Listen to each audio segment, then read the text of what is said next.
The opportunity for this space that we're in is, I think, in the infancy. I mean, CRM isn't nothing new, but like the way that it's being used today is very different than the way it was used in, the days of Act and the days of Goldmine and shit like that.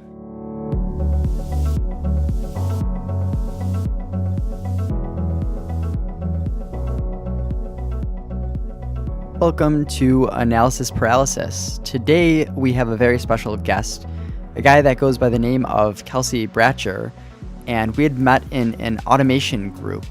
We were discussing automation and these different tools available to help businesses grow and how we were using them internally within our own businesses.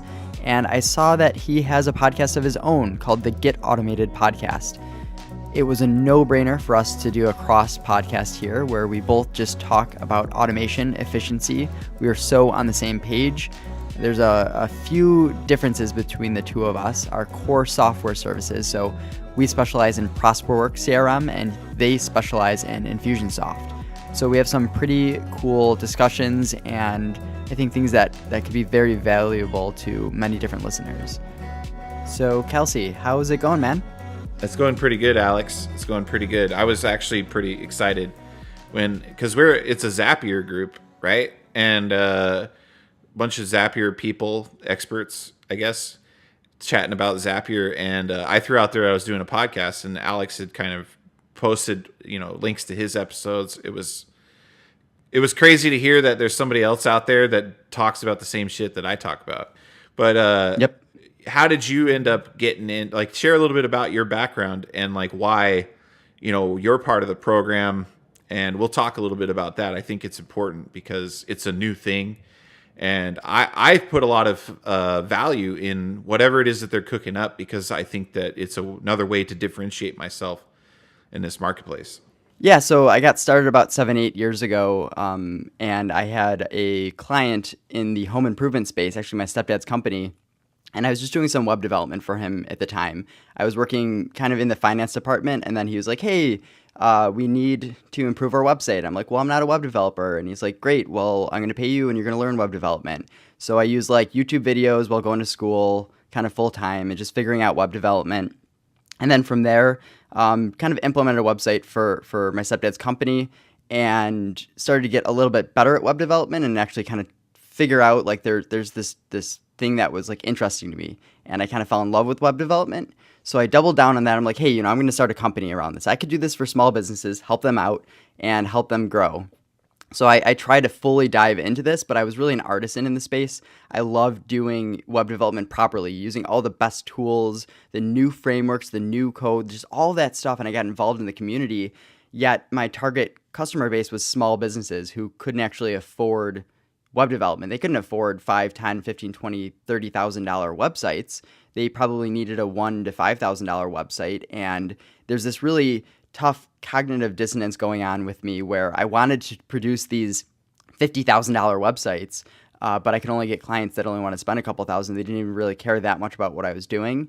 So I got frustrated in that space, and I ended up moving more over to online marketing because I'm like, hey, value prop is totally there. I can set you up on AdWords. I can set you up on Facebook ads, and you get more business, and then you'll start valuing our services because we're actually bringing in business for you. Whereas a website was kind of like, it doesn't matter if you have a $1,000, $2,000 website or $50,000 for a small business. It's probably not going to make a crazy amount of difference.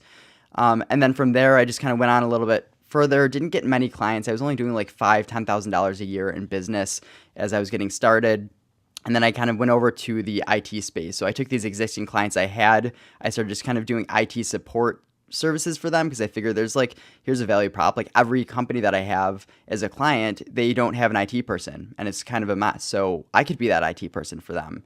So I really got in that area for a bit and then realized that it's tough because a lot of companies don't actually, I don't want to say like appreciate, but I guess appreciate their IT person, or that it's actually a service that's needed significantly. So all this just went on for a while. We're like 6 years, slowly growing the business, going from doing, $5,000 a year to $10,000 to, 20 and then like 30. I'm like, this is just going slow, and I don't feel like I could really show value enough for these companies that there's something that I can actually do to help them out. And that's where I kind of fell into automation. So this home improvement client of mine, he was not being efficient at all with sending out proposals to his customers. And he would spend 2, 3, 4 hours building out a proposal in Microsoft Word, copying it out and just doing all of these things, turning it to a PDF, sending it. They want to make a change, comes back to him. He has to update it and then create a PDF again and send it over. It was just like a mess. And that's where I researched software that would work well for sending out proposals quickly. So that was like the first time I kind of dove in. And then I got into the CRM space for them, and we just started implementing all of this software. And then when all the software came to play, it was like, well, can I integrate this proposal software with my CRM, with this, with this, with this? And it was like, I looked into it, found Zapier. That was like my foot in the door because I didn't know APIs. I knew an API existed in general. I just didn't know how to use them or what they did. So Zapier was kind of my foot in the door to figure that out. Mm-hmm. So we just implemented all this stuff for the customer, and he was able to, in a year's time, able to grow his business about $10,000-$15,000, and like that my services were paid for at that point. And then we kind of just doubled down on it, and he's grown his business probably by $50,000-$60,000, cut back a little bit on advertising, and he's still saving $20,000 a year. So he's growing his business, and he's saving money, and he's paying us. So it was just like, it became such a no-brainer that this was the space that I dove into. That's interesting. So one thing that I was going to point out is, we talked before we got on the podcast, but one thing that I thought was interesting that you basically have done in ProsperWorks, what I do in the InfusionSoft world. So yes, ProsperWorks it's basically like a CRM-esque software as a service that wraps around like G Suite, correct? Yeah, so G Suite is kind of just like what they integrate as deeply as they can. So for example, what is G Suite? That's Gmail, that's Calendar, that's Google Drive, and just kind of all of those services that go in line with it. Sheets and docs and just everything. So they decided that versus there's CRMs out there that you could be on Office 365 or doesn't matter about the email that you're on. And they're like, how about we build one specifically for Google? And what it does is it will actually, you add your email address to, you create an account. And when you start adding people to the CRM, it will go a years back through your emails natively through Google's API and grab all the emails and throw it into the system. Whereas a lot of other CRMs right now, you have to BCC every email that you send out from your email provider in order for it to actually go into the CRM. So they just doubled down on integrating as deeply as possible, being able to access the entire CRM from Gmail. So I could be in Gmail responding to emails, and my entire CRM is on the right-hand side. So they doubled down with that, partnered up with Google, and Google's actually using them internally, and they're promoting them as the only Google recommended CRM. So that really was interesting to me. They embraced the material design, and it was just usable, and I fell in love with it when I first started using it. How long have you been using ProsperWorks? So about 2.5, 3 years now. Personally, I've been using it, and 2 years ago was actually when I first started the partnership with them. At that point, they had about 15, 20 employees at the company, and I reached out, hey, I love your software. Do you do partnerships that we could kind of embrace? And they connected me a week later with a new employee who was actually starting that division up. So they actually didn't have any partner thing in place. So I was actually one of the first ProsperWorks partners. Now they're at 200 plus employees. 2 years later, $83 million in venture backing, and they're growing like crazy. So I got it in a good time where people actually know of me there. And with InfusionSoft, you build a relationship with people there. They know you. Whereas if you or me jumped into Salesforce right now, they wouldn't give a shit about us. We're tiny. So. Until you put up the big numbers, they don't give a shit. Yeah. Exactly. Or you do something really impressive or incredible inside that space. Mm-hmm. It's not really, and so to get started early, I think at the beginning, because you got in before it was really a thing, right? I mean, at 20 employees, they had probably had customers and use case and this kind of thing, but it wasn't it's not well known. It wasn't going to be widely used by people. With 200 employees and that kind of venture backing, that is. It means that they're here to play. And so and I've been following ProsperWorks kind of lightly because that's what you do when you're automation nerd. Being aware of Being aware of because CRM plays such a critical role. Now, in ProsperWorks, like one of the big things that like InfusionSoft touts is it's primarily focused on sales and marketing activities. Like that's kind of its sweet spot, specifically for small businesses. So there's a lot of marketing automation elements in place, like email marketing. There's some web-based, like they have like their event tracking mechanism that goes on your website. There's stuff activity that you do inside the CRM from like a workflow perspective that can interact with it. And then of course there's like its API and like how to expand the functionality through there. ProsperWorks is a little bit different. And I think what was impressive to me is it is more of a, I don't want to say traditional CRM because it's not the right word, but or word choice, but the thing that I've noticed about ProsperWorks is that it is kind of like what the modern iteration of what a CRM is. Specifically, it's very clean. Usability appears to be fairly straightforward. There's not like a bunch of extra bullshit. Like if you look at certain elements of InfusionSoft, it's due for a facelift. We'll just say that. It's got a lot of 1998 style shit. Maybe not 1998, but let's go at 2007. Yeah, definitely.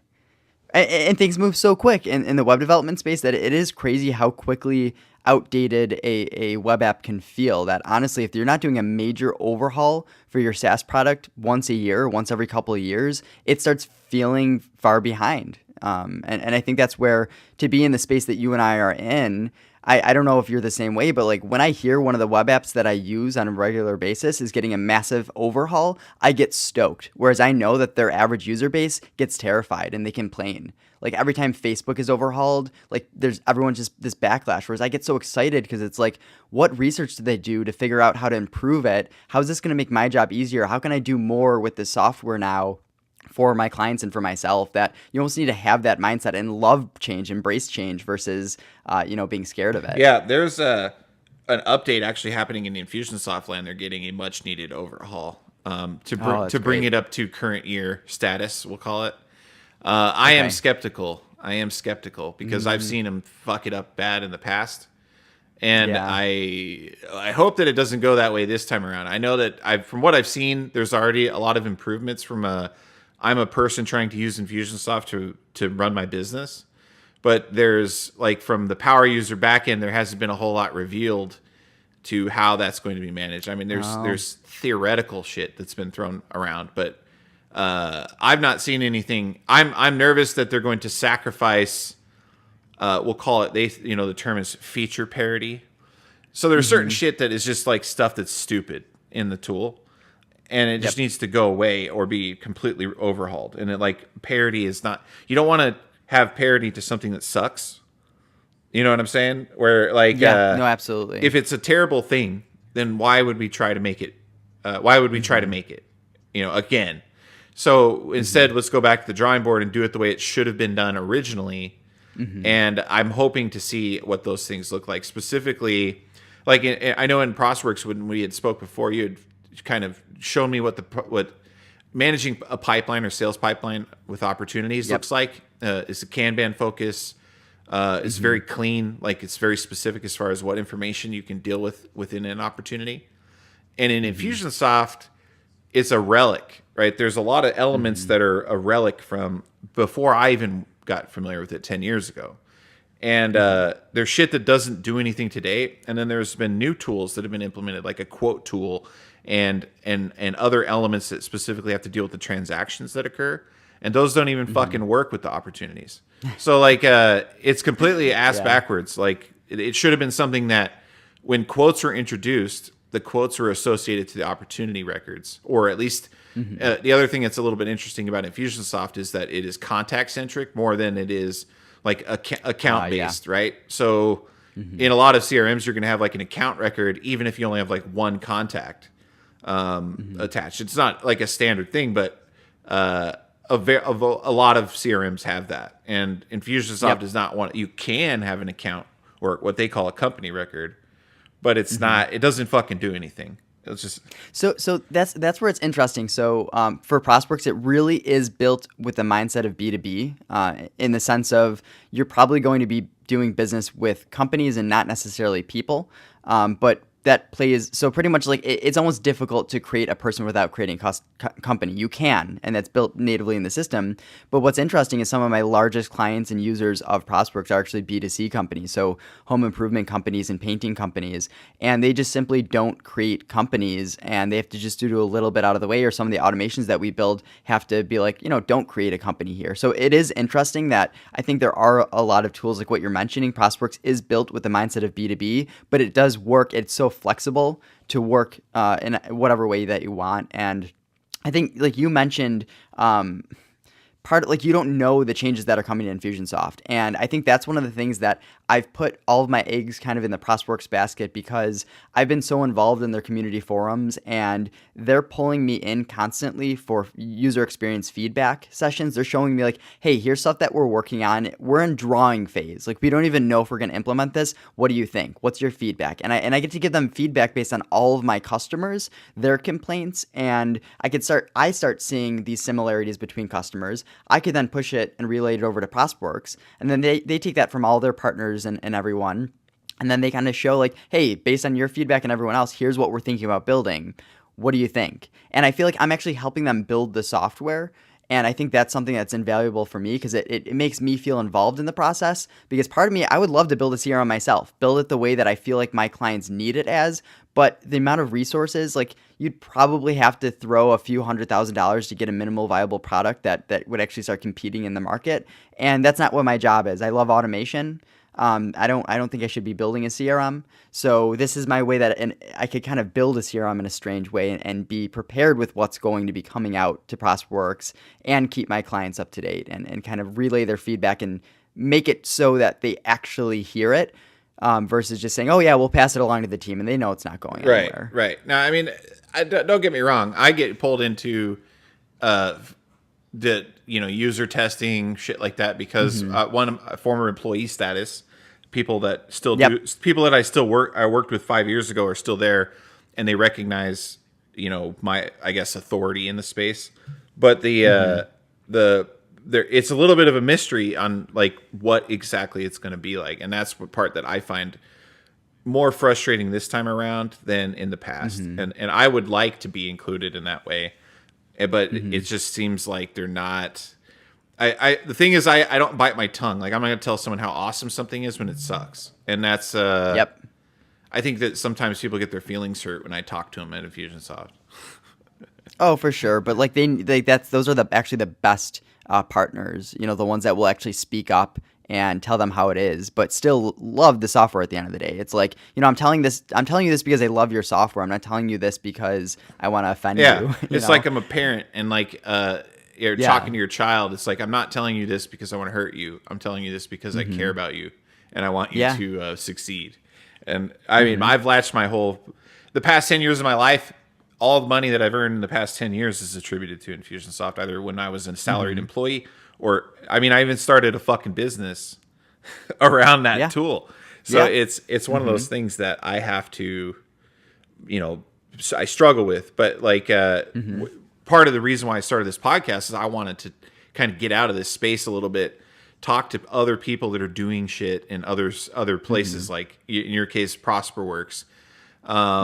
And I think that this is a good transition, and I want to talk about kind of what some of your favorite tools are. I know Zapier for me is Zapier is probably at the top of my list with InfusionSoft in the mix, because it is just what I've been born into, and like I said on previous podcasts, I have a free account for the rest of my life. So unless someone wants to make a better deal than that. Yeah. No, and I think that's massive. Like, I heard you say that in the last episode, and I'm like, I hope InfusionSoft is like hearing this. It's like one of their top talented automators are pretty much saying, I'm willing to leave your platform unless you start kind of embracing overhauling things, and like it's like, man, like, involve him in the process, and like, here's what's coming, and like, you want to keep these people around you. The amount of business that you've probably brought InfusionSoft over the course of your time working with them and afterwards, it's invaluable. And I think a lot of SaaS companies are realizing this now, that the partners are really the ones that drive them, their software at a certain point, and they need them. No, I mean, InfusionSoft has definitely doubled down on that. For a long time, there was a conflict between the sales channels that they've had, right? They have a direct team, which they still have. And then they have partner channel, which is eclipsed the direct team's ability to sell. Okay. And so sales are primarily driven through partners, but the main thing is that they have this, for a long time, it was primarily sales partner focused. So partners that are more interested in selling Infusionsoft than they are in, like in my case, I will sell Infusionsoft when it makes sense, but I'm not actively pursuing converting people into Infusionsoft land. Like Yeah, so that's what I want to talk about, because this is an interesting thing that I ran into, and then we could jump into some of the Yeah, dude. software. Because when I first started getting started with ProsperWorks, I was really the mindset of a salesperson, where I'm selling ProsperWorks, where it's like I want to be the one that refers you, and then I get a margin. It's a small margin, but there are some people that build their business on this margin. Where if you close a 100-person account and you're getting a 20-25% margin or whatever that comes out to, that could be some nice recurring revenue for just being that middleman. But along with that, you're taking tier 1 support, and there's other things that you have to do and manage the client. You have to invoice them. You have to take care of it. And what I've learned, the more that I work through this, I'm like, I'm not going to build a business on making margin on ProsperWorks and these other SaaS companies. That's just there's not enough money in it for the type of customer that I'm focusing on. If I was focusing on enterprise clients and things like that, then sure. But that's not the space. So I've really kind of doubled down on my services, the automation services, and kind of selling packages around the automation service offerings and the value of we're making you more efficient. So you don't need to hire Betsy or Don to take care of this. Instead, you're hiring us, and we're a lot cheaper than hiring a full-time employee. And doubling down on that versus like, I need to be the one that gets you on ProsperWorks. So I'm actually trying to find people that are already using ProsperWorks and saying, we can utilize ProsperWorks better if you use our services, and we talk through your business processes and everything. So is that similar to you? Like you went through something like that as well? No, dude. I've never seen the I'm maybe a little bit short-sighted, and I'll share a little bit like of information about some of the partner space in the Infusionsoft world and kind of how the inner workings of that might function. But I left knowing that, okay, I'm really fucking good at setting up people with Infusionsoft, solving advanced problems, building funnels, automation, shit like that, right? And so I recognized opportunity to earn more than what I was making at Infusionsoft as a salary. And I had a good salary. Okay. It wasn't like I walked away from $35,000 a year. It was a painful and very scary amount of money to walk away from. Oh, for sure. So luckily I was able to replace my income very quickly and then build my business slowly but surely over the past 5 years. But my objectives were, I'm going to do this until I figure out something better to do. And 5 years later, I've started another business with a client, but it's kind of intertwined. It's more or less the same shit, just specifically focused on Infusionsoft. But over the course of that time, the best way to explain it is I freelance custom Infusionsoft implementation, and that involves marketing, sales, and operations, and expanded, software suites that are available through like a channel like Zapier. So what I look at it is, okay, 20% recurring revenue for life of the account is basically what the standard Infusionsoft partner reseller agreement looks like. But the problem is that my services and what I want to charge for my services are inappropriate for a new Infusionsoft user. Yeah. Oh, good and point. So the other thing is that person, unless they're coming from an environment where they already have a taste for automation, they have a vision for what this is going to be, they may have a problem with executing. Those are new people that I would happily work with. But generally, like a new person's like $1,500 setup fee from that's like the Infusionsoft standard price back in the day. And people that balk at that, I'm like, there's no fucking way that they're going to like what I tell them of what they actually have to do to get done what they want. And so I focus on serving primarily existing users and supporting them. And yeah, no, that you just like cleared up like something in my mind that I've been trying to work through for a while. And it makes total sense that if you start saying, like, if you position yourself as like, this is an implementation fee, and sometimes like we sometimes need to charge $4 to $8 to $10,000 for quote unquote implementation, because we're going through your entire business processes. We're trying to understand your entire company as a whole.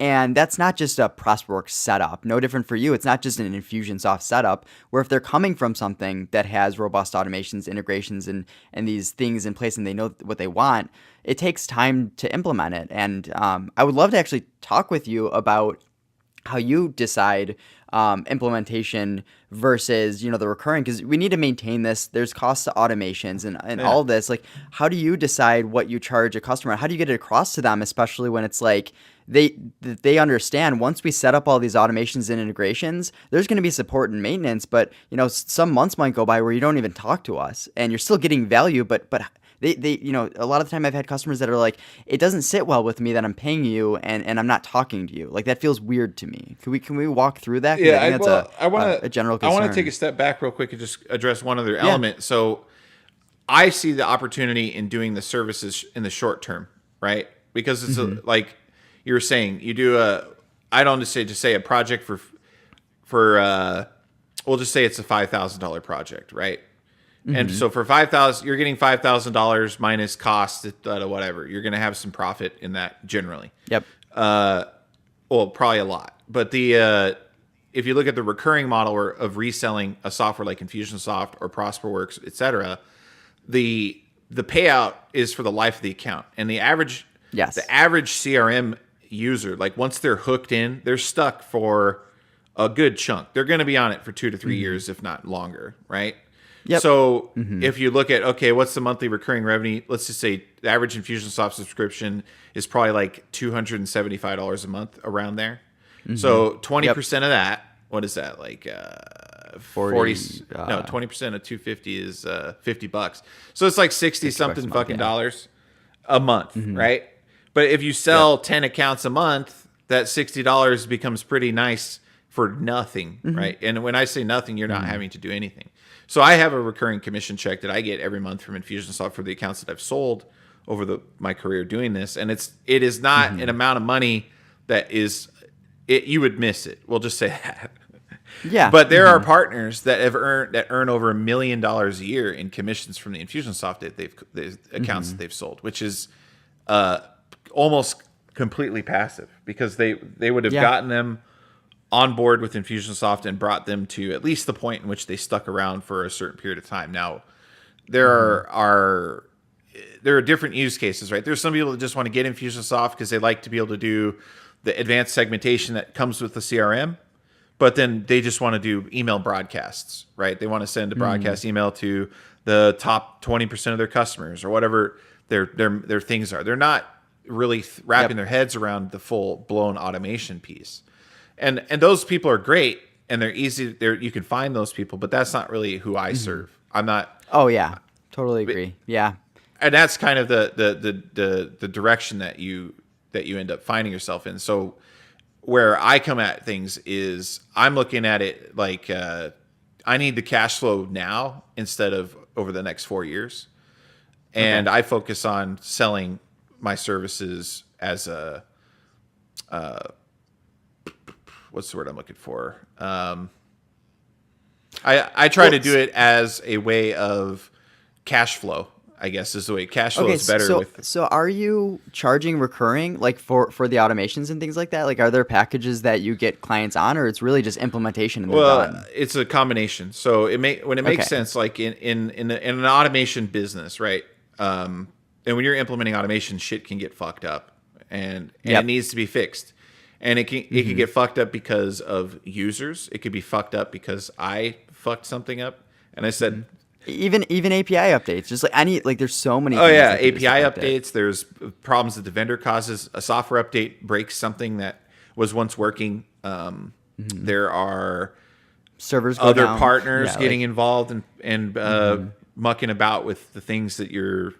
Sometimes I work with InfusionSoft users that have worked with other InfusionSoft certified partners, and sometimes they fuck my shit up, and sometimes I fuck their shit up. But you need somebody to be paying attention to be able to sort that stuff out. But the other thing is that as part of working with me, I have agency tools, we'll call it, where I pay money to a company to be able to use their tool as much as I want, or like Zapier, for example. I use a Zapier Teams account when I have a client that needs something that Zapier offers, but they don't need their own account.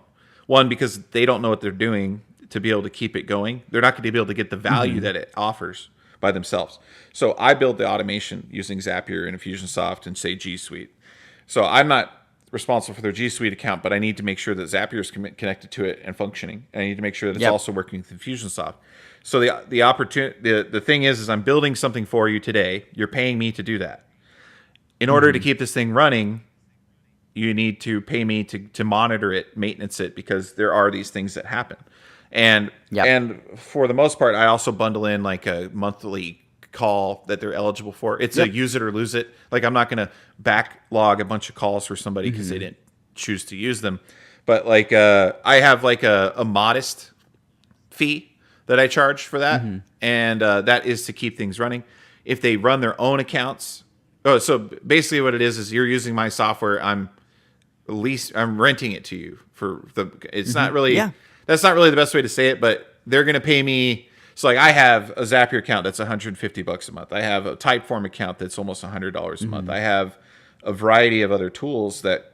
Oh, you start spending $1,000 plus a month recurring in revenue software. or recurring costs. Yeah. And you have, 10, 15, 20 clients that are using some combination of those tools in addition to emailing me first when they have questions, when something's broke, when they need to add a new user, when they need to remove a user. And you have to keep everything organized too.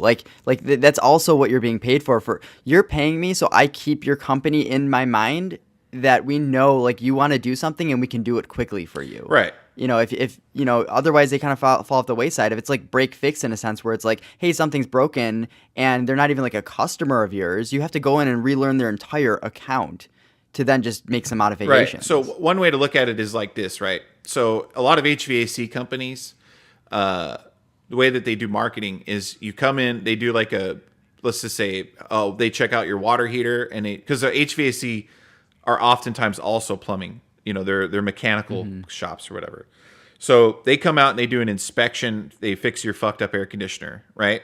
What they're going to offer you is a package of some kind where they're going to come out twice a year, fix the thing, do an inspection and this kind of shit. And it's good for like 3 years. They're going to do this for you, right? You pay them $500 or whatever the cost is.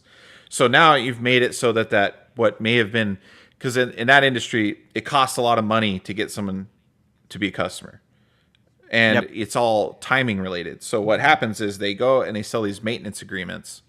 And the maintenance agreements, one, allow them to provide a service that should be done anyways. But then it also sets them up so that when that air conditioning goes, or that hot water heater goes, or when something else fucked up happens, that they're the ones that they call because they already have a maintenance agreement with them to get the replacement business. So a new AC replacement is wildly, from my understanding, I could be wrong, some HVAC expert out there, come and correct me, but the replacement for that HVAC unit is profitable as hell. It's so profitable, from what I understand, that they're willing to go into a loss to get someone to sign up as a maintenance customer. So they'll spend $600-$700 to get a customer for that maintenance agreement, eat the $200 so that when that AC maintenance work comes in, that they can do the replacement and pocket the profits that come from doing that. And so it's similar to that in the sense that I'm selling a maintenance agreement to keep this thing running for you and to answer your questions and to make tweaks and changes when something goes wrong. But at the same time, that when you have a big project coming up that you want to be able to implement like a new software, like say you're migrating from fucking Office 365 or GoDaddy's shitty ass email to G Suite, then that is a project that I'm willing to deal with, and it is usually very profitable to help someone with a migration like that, because it's fairly straightforward, especially in small business land. There's not 700 fucking accounts that need to be mirrored and all this other shit. There's basic G Suite integration, which is migrating those emails. It's setting up Drive, getting people accounted with that and permissions and this type of thing.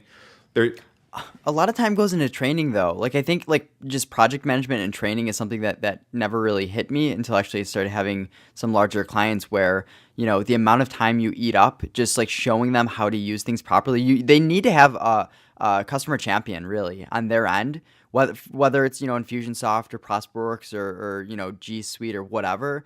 They need to, champion the software and versus it always coming back to you, especially when you get into the 20 employee plus companies. Yeah, there's actually so the house painter that I worked with for a long time, Home Painters Toronto. There was Brian is a friend of mine, but Brian had hired this girl named Jill, and she was I think she was like 22. I mean, I'm 34, but I feel like 22 is young. So she kind of got into this world, walked into like getting exposed to InfusionSoft and Zapier and G Suite and all these tools. And she had started, shadowing Brian on our calls that we would have. And eventually she took over them and became that person internally. And now she's left that to start her own business doing similar stuff to like what we're talking about, right? And she had that exposure at such an early age, in my opinion, that like if she were to, and Jill, if you're listening, if you capitalize on this for the next 10 to 15 years, you're going to be very wealthy by the time it's over, or at least as wealthy as you'd like to be. It's the opportunity for this space that we're in is, I think, in the infancy, and educating. Somehow I got ahead of the curve. Point of the podcast. Yeah, right? Somehow we got ahead of the curve in getting into this, automation space. In this, I mean, CRM isn't nothing new, but like the way that it's being used today is very different than the way it was used in the days of Act and the days of fucking Goldmine and shit like that. Yeah, so can we actually talk about that? Because this is what I'm curious from the more we talked and the more I listened to your podcast episodes, it sounds like that you're definitely focusing on the sales process and kind of a little bit before they're getting to be like, say, in the CRM and going through like understanding where you are, whereas kind of where we are, where we're actually trying to not do like the lead gen area at all and just be like, okay, here we'll develop your sales process and how to handle them throughout that and how to follow up with them. And then when they turn into a customer, what are your operational, internal, processes, and how do we turn that, integrate that and build that out and automate that? So it seems like I love the operation space and I love going deep with that with a customer, but you need to learn everything about them. You need to learn everything about their business to do that. So, what is your space like? Like, what are you focusing on? So I don't actually fuck with lead gen. I mean, specifically the activity of lead gen. I don't run traffic for people. I don't have any services in my business that does that. It's not really, I've always been uncomfortable with the idea of it, even though it's like, it's basically strategically gambling in my mind. Yep. And I'm not comfortable doing that with someone else's money because I could just, I just, it gives me ulcers to think about this. It's stressful for me, but like I can confidently build the apparatus that works in conjunction with the lead gen tool so that we can collect data from before somebody's a customer, right? And run that shit all the way through to the point of fulfillment, right? And that's kind of why I dive in that area, is because I believe for a small business in the next 5 to 10 years, the type of data that you're going to need to be super competitive is going to start before you get someone's name, right? It's going to start, someone clicks on a Facebook ad, that brings over UTM values that are then available to you to be stored in either a third-party tool. Tag Manager can interact with those things. There are analytics software that plays a part. And there's IDs that are issued at that time period. But that information needs to be fed into a CRM so that when that person actually gives you their information to become a lead, we'll call it, that now we know, okay, we spent fucking $5,000 on that Facebook ad campaign and $3,000 on Google AdWords, and we had our direct mail campaign of $2,000 or whatever you're spending. That information is attached to that person at that time period and is collected throughout the process of sales. So now we know where they came from, the pages they interacted with, the products they're buying, the salesperson they talked to, customer service people they have interacted with, the products that they purchased. I just said that.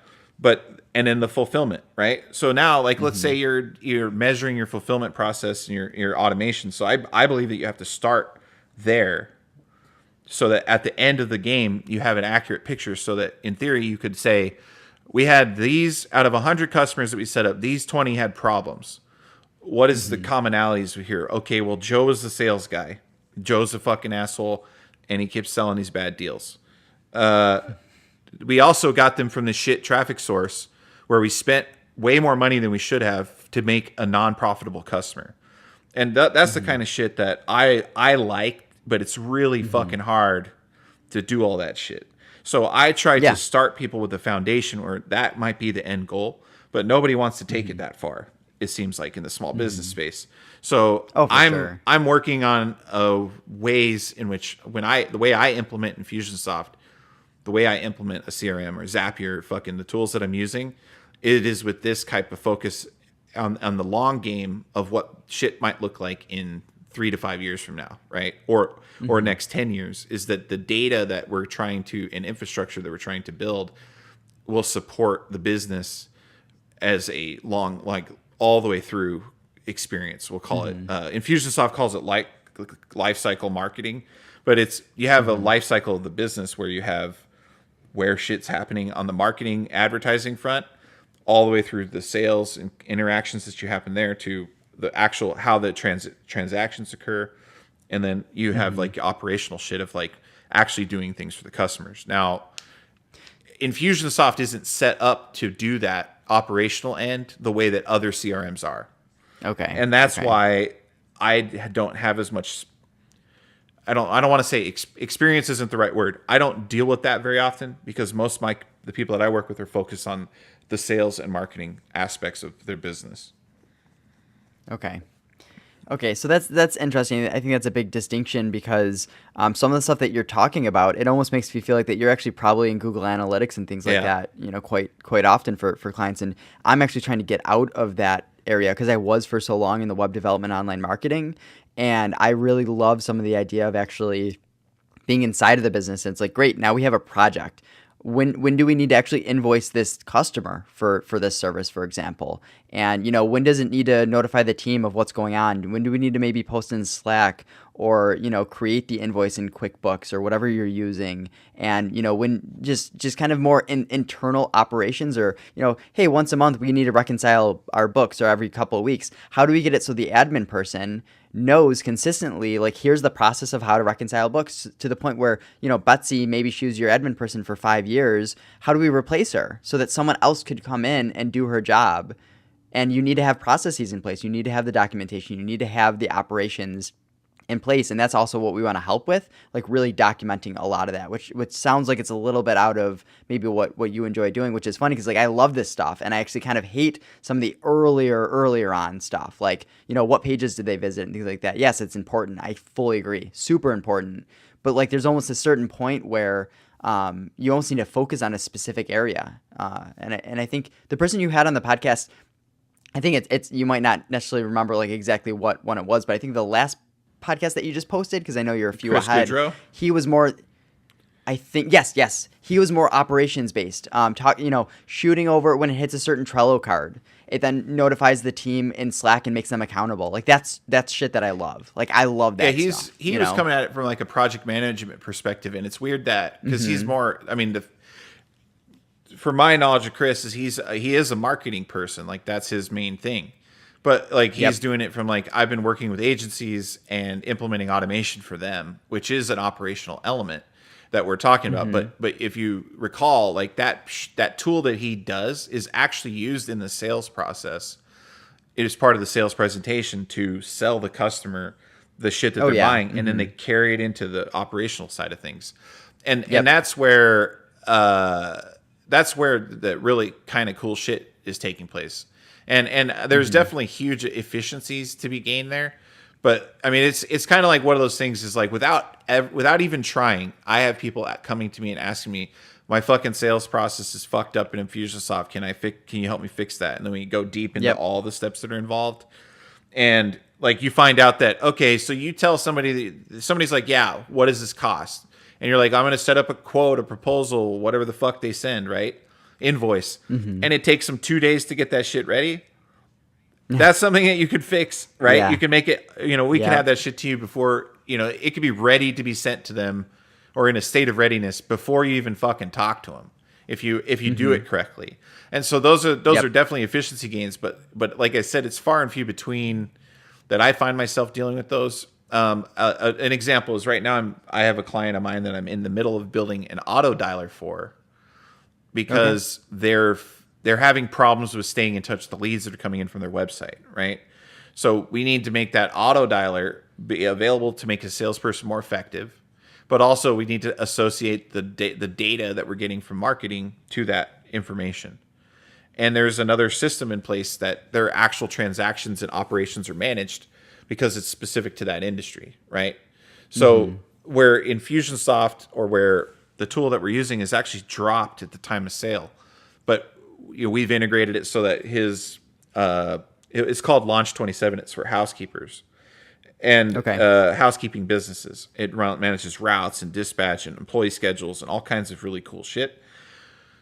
But it doesn't do any of the marketing elements, or even it doesn't even really have a lot of tools for someone trying to engage in sales. And so what we've done is on the back end, when a transaction occurs, meaning like there's a one-time cleaning or recurring cleaning, there's a job created and then there's a job completed, right? Meaning like the job is scheduled, it's created, Jack is going to go out to this address and clean it on this day at this time. After that is done, that job is marked as complete. The charge is actually ran at the time of completion. And then that information gets sent back to us on the InfusionSoft side so that we can have a marriage between our sales activity and our marketing activity. And so it closes the loop there. Now, I'm not a fucking Launch 27 expert, but I understand enough about how it's working and what we need to get out of it to go into InfusionSoft.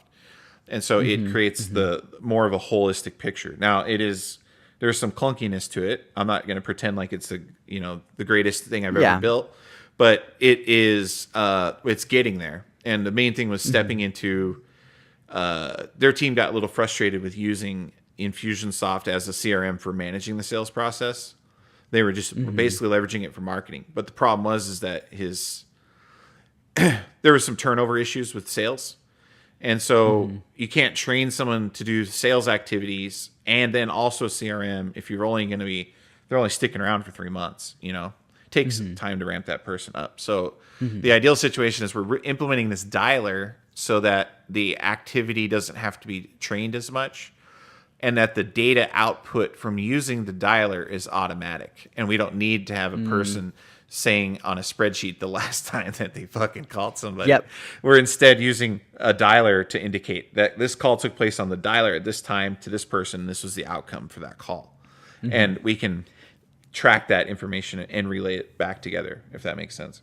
So so it's interesting because like that's where I guess I like Prosperworks in that it's very good with relationships and it's good with that side of things, but like the email marketing, there's nothing built in, and that's where I think a lot of the time we come in and play that role, because you were talking about what software do you use, right? Like I think it's probably a good time to talk about some of that where there's definitely preferred software that we use.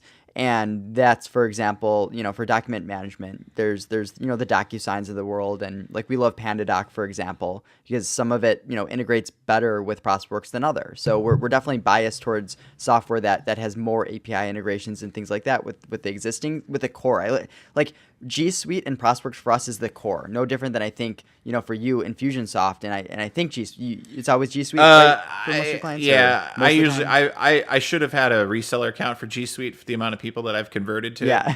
Because it's like, oh, you're using this shitty ass email that GoDaddy sold you when you bought your domain. It's such a limitation. When you start getting going deep, there's so much you could even do with because email is that core. And if you are using something like Gmail, even like the Zapier integration it has and all the other things you can do with, like, you can label to trigger off an event. And like you just do all of this stuff or auto forward to a parser that could then push it and do all these other things.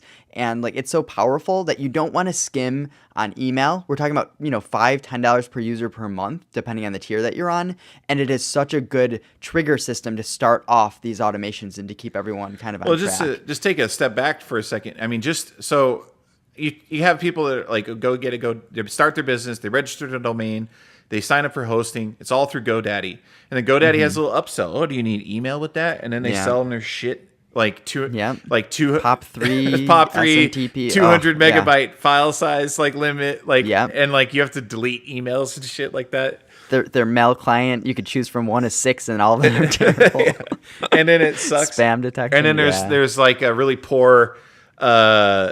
There's no like groups, there's no like distribution lists or whatever they're called in the platform you're using. It's really shitty. And I think it's really shitty of them to offer that to their customers when they could just offer G Suite, which I'm pretty sure that G Suite can be offered through a service like GoDaddy, Yes, I think they partnered with Microsoft. I think you Oh, could they do do Office Office 365 with 365? GoDaddy. I think so, but Shame. they even sell their stuff more than They sell, 365. So that's the yeah, but it's problem. not doing what's best for their customers, and Yes. that is a criticism that I have of them. But Hmm. the G Suite by itself, getting someone to go onto that, I mean, it opens up massive possibilities. I mean, the way I have Yeah. my G Suite set up, I don't. It doesn't fucking matter what computer I'm on because I can just log into my G Suite account Yeah. and be able to get access to all my files, all my emails, my calendar, any slides, spreadsheets, fucking reports that I built with Google Data Studio. It's fucking badass, Yep. and it's only like $10 a month. And the only reason I'm paying $10 a month is because I want fucking unlimited storage with Google Drive.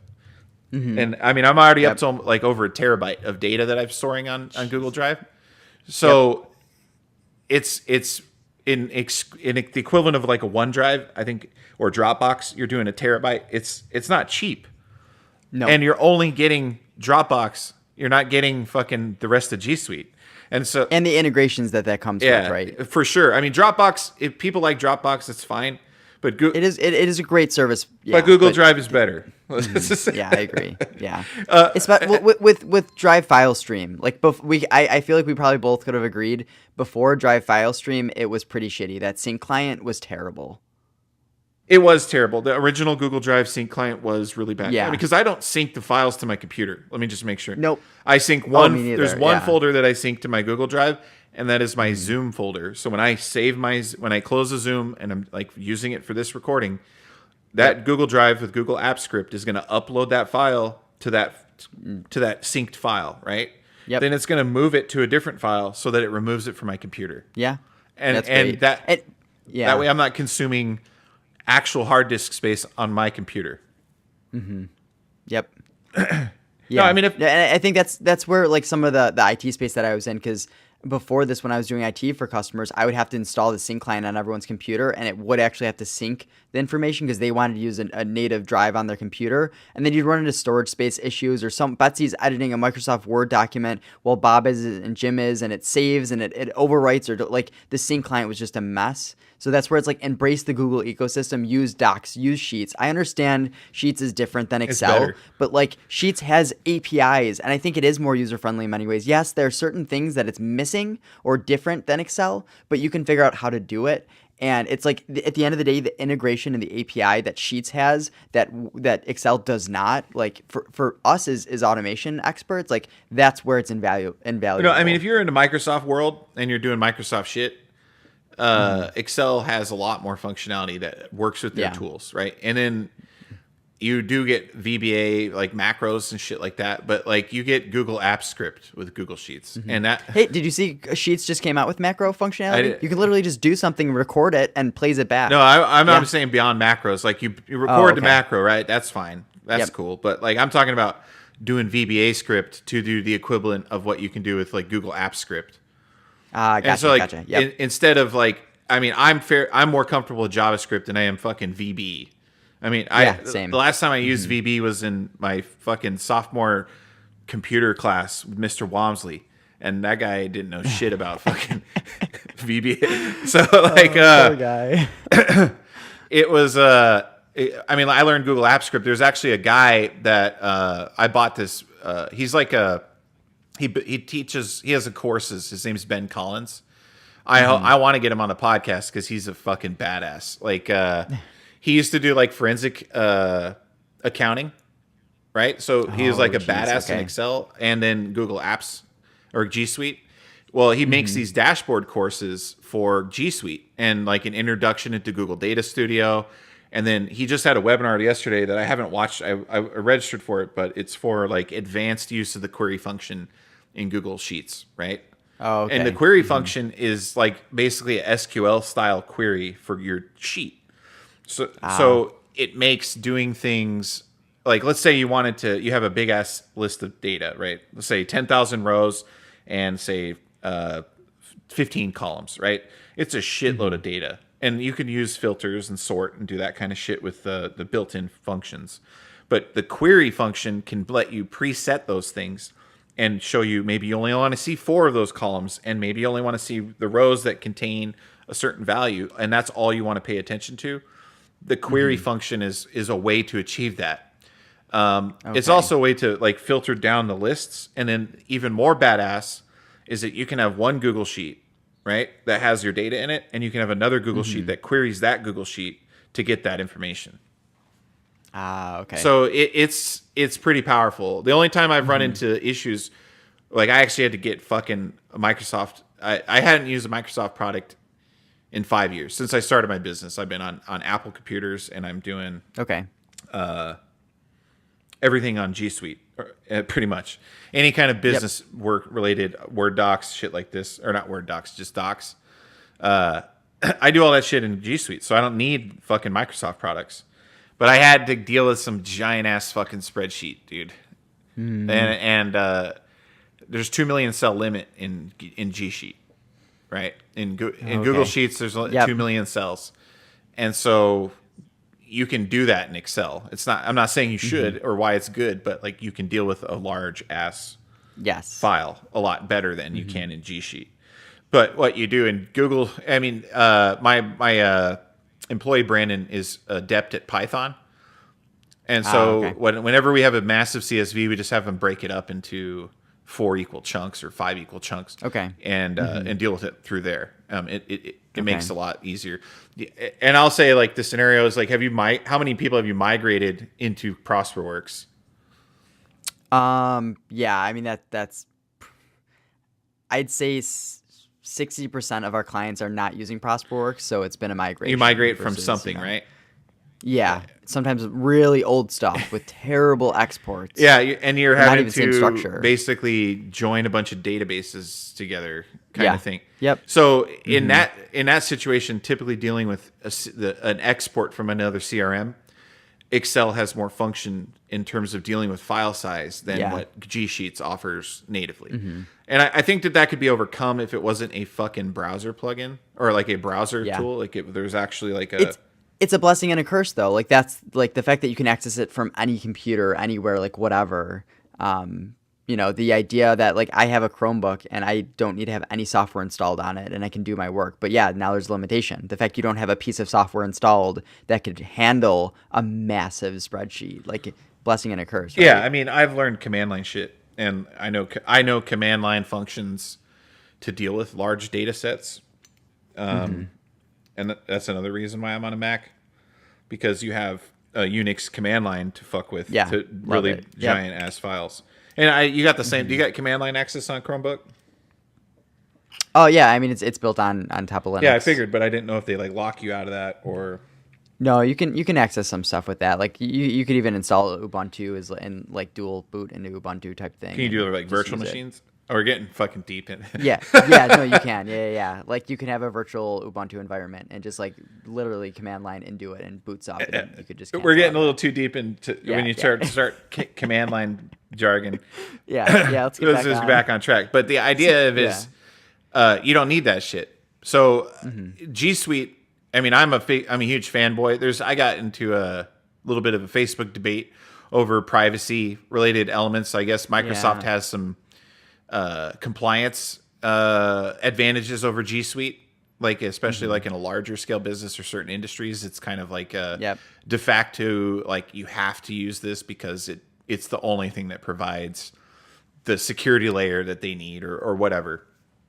And in those environments, it's like, okay, but let's talk about the rest of the small businesses out there in which G Suite is substantially more appropriate for. Yeah, Microsoft is and still will be for like that enterprise space where you're talking about, 50,000, 100,000 employees. If you really want to lock some of that down, but like for small business, if you're less than 1,000 employees, and I know even some schools and stuff with 5,000, 10,000, 50,000, and they're running G Suite and it works great. It's just like for small business space, for getting up and running on G Suite and utilizing all the tools and just everything it gives you for how cheap it is. I just feel like Microsoft is not even in the same realm with that. No, they've neglected that marketplace. I mean, there's, Office 365 is a step in the right direction. For sure, but it's. I mean, as an Apple user, I feel forsaken by Microsoft, and so And it's not that I'm an Apple user because I prefer the environment over Microsoft Windows, right? I used to be a big PC gamer, and you wouldn't ever buy a Mac for that purpose because it's inferior. But I don't do that anymore. And so, I mean, I still have a PC that's sitting here. It's unplugged. And it is set up to do games because I'll occasionally play with my daughter, but they're not. I probably won't be buying a PC again, is the way that I look at it, unless something really crazy with virtual reality comes out that I have to have, which I don't anticipate happening, but you get the idea. Yep, totally. Let's see here. So then, kind of to go back to the software, I mean, we talked about a whole bunch of shit. At what point were you, like, I've talked about this aha moment stuff. And we've gone way past the idea of the aha moment, but what was it for you that kind of triggered in your head where you're like, holy shit, all this stuff is so badass and like you can make it work together? And like, what was it for you that made that happen? So a couple of things actually. The first was just like understanding the value of documenting the process, and once you have a documented process, that's when you can start automating. So like being a small business owner, I'm also doing admin. You wear all the hats, right? So every month I need to reconcile my books, and I would go and reconcile my books, and it would take me like 4 or 5 hours, and I would have to like, oh, I forgot, this stupid thing acts like this, and I just do these things over and over and over and forget about it from month to month. And then I'm like, wait a minute, documentation. I documented how I reconcile books, and I found out like, okay, here's everything I'm doing, and then it would take me an hour and a half to do it. And then every month I would jump back into it, be totally out of it, and completed an hour and a half. And I'm like, holy shit, like there's consistency here just because I'm following this process I created. And that was one of these big moments for me because it took this thing that would take me 5 hours to do per month, and it was now consistently on the dot an hour and a half consistently. And I'm growing, and there's more stuff involved with reconciling, but it takes me an hour and a half. So I took that mindset and pushed it over to a couple clients in many different facets of the company. And that was like, my stepdad's company, really that proposal software, implementing that, where he was taking 4 or 5 hours doing it to then building this modular, proposal software. And it took this 4 hour, 5 hour sometimes custom proposal to be built to now only take 30 minutes to 45 minutes. And he fully embraced it, and it took the learning curve with it. But then he came to me and he was just like, I can't believe it. I just took this proposal that was going to take me 4 hours, and I did it in 30 minutes, and I sent it out. And he started closing more proposals, paying more attention to customers. And he came to me one day about a year after really building in a lot of these automations between the CRM. So like you mark the customer from a lead to now an opportunity. Well, it creates the proposal. It pushes all the data in from the CRM into the proposal. So there's a lot of stuff that you don't have to manually fill out. And between him just following that process and having consistency there and having it documented, he came to me and he was like, I don't need to hire an admin person. And I can't believe it. He's like, you just saved me $45,000, $50,000 to not have to hire someone. And I can't believe it. And him saying that, a customer of mine saying that, was this trigger in my mind that I was like, I can't believe it. I see the value myself because my business is scaling and grown quite substantially, and I don't need any employees. I need to hire employees, but like the amount that I could do and manage myself because of automation has allowed me to scale my business to be able to do 200,000+ a year by myself. And I know I wouldn't be able to do it without automation. So all those things together was kind of that aha moment, That's pretty badass. I mean, that kind of feeds into like another topic that I try to go over is like approximations of time saved. And I mean, in the example you gave with the quote process for your stepfather's business, you said it takes him 4 hours to do this before. Now it's basically 30 minutes. So that's 3 hours and 30 minutes per. And the guy probably does 50 to 100 of those a year or more. Oh, he does 400. Okay, so 400 proposals. Yep. Like, that's... Should I run math? Yeah, I mean, we could run the math, but I feel like it sets itself. It's how much did you say? 400? 400 times 3.5. So like... 1320. Yeah, 1,300. 1,320. Hours. So let's do it by days. So it saves you 55 days, 24/7. Like and that's just insane. The amount that you can scale, and you get more from that. Like you hire employees, and now that 400, the time savings that comes from that is just like it goes to every single employee. And then that's what allows a company to grow, that scale. That's what makes a company versus just being a freelancer. When you actually have these systems and processes and these time savings, and you can hire one person and get like 3 times output from one person. And that's where a different competitor, they would have to hire 3 people to do what you just did with one person. And that gives you that advantage, and you really start seeing the value of automation there. Yeah, I mean, that's exactly what I do. I mean, Brandon is I've trained him up, leveled him up. He's self-sufficient for the most part. Occasionally, there's some wonky shit that I have to tap into my memory palace to access, or some shit like that. Or it's because I didn't give him enough information to do it correctly. It's which I accept responsibility. And he's going to hear this, so. I'm able to do some pretty badass shit with an extremely lean team of just myself and Brandon, and been able to achieve some fairly significant, you know what I'm saying? Like, basically the biggest problem with hiring somebody at this point was the ego hit that it took of like what revenue per employee is, right? So I have to divide it by 2. And so that was the only ego hit that I saw. But like the thing that I have Brandon taking care of is a lot of the, I don't want to say repetitive, but like at this point I've been at it I lost track after 20,000 hours of doing this kind of shit. Right. And so, you should be growing your business. You should be spending your time on the big things, like the CEO type role, and then like the crazy structure for the implementation. Yeah, I mean that's a whole other game, dude. Like that's it's something that I've been learning, you know, as I've been going, as opposed to, you know, I don't have any formal education in business management, if you will. So, you know, reading books, watching videos, listening to people, talking to mentors, that kind of stuff. But it's an interesting piece to just kind of wrap my head around, is that what I've been able to achieve by automating what I've dealt with, but then also, I mean, just in this podcast, I'm in the process of finalizing. There's a couple more elements that I need to wrap my head around before I memorize it or before I've automated it. But most of the activity that I'm involved with will be automated, other than doing the actual podcast. You know, Google Drive, fucking with that. I'm using Airtable to manage the statuses of all my podcasts and who the guests are, the links that they have, and assets that I need to control, like images. There's Zapier in the mix, obviously. There's InfusionSoft from a marketing perspective, because, you know, there's a good chance that I want to be able to invite people back in like 6 months. And if I don't automate it, I'll probably forget. Oh yeah, I fucking talked to Alex that one time. We have him back. But that, you know what I mean? That's the kind of shit that I'm better suited to automate.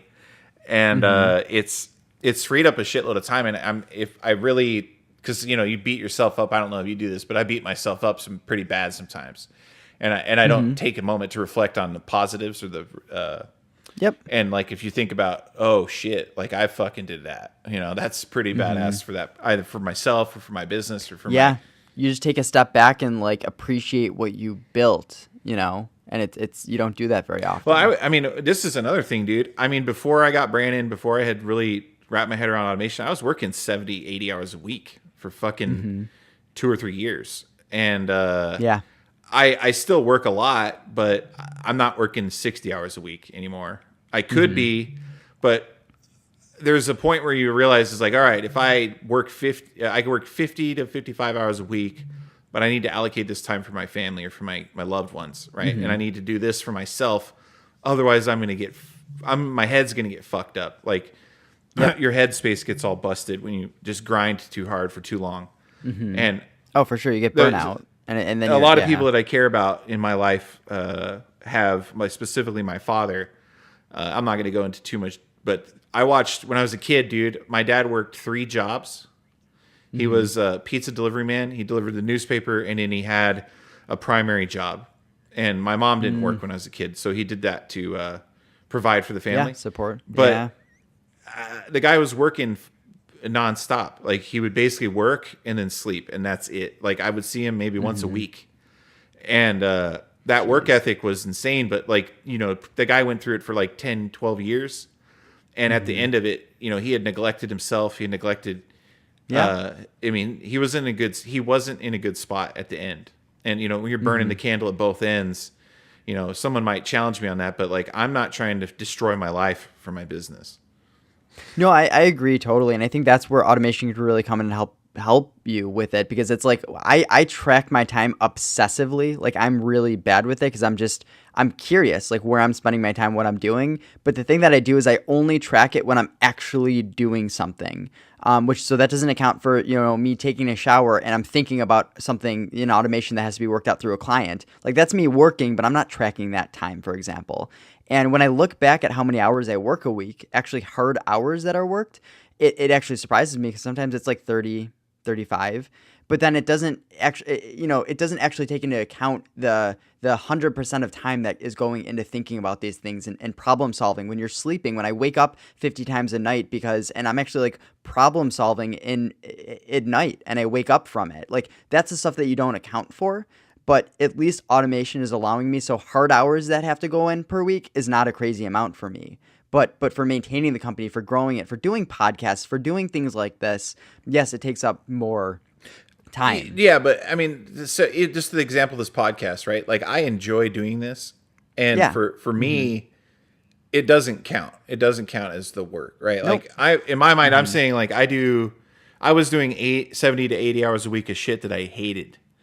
Or not necessarily hated, but like it's not the kind of thing. Oh boy, I get to fucking menial. I get to go, fix someone's fucked up data set and spreadsheet so that I can import it into InfusionSoft.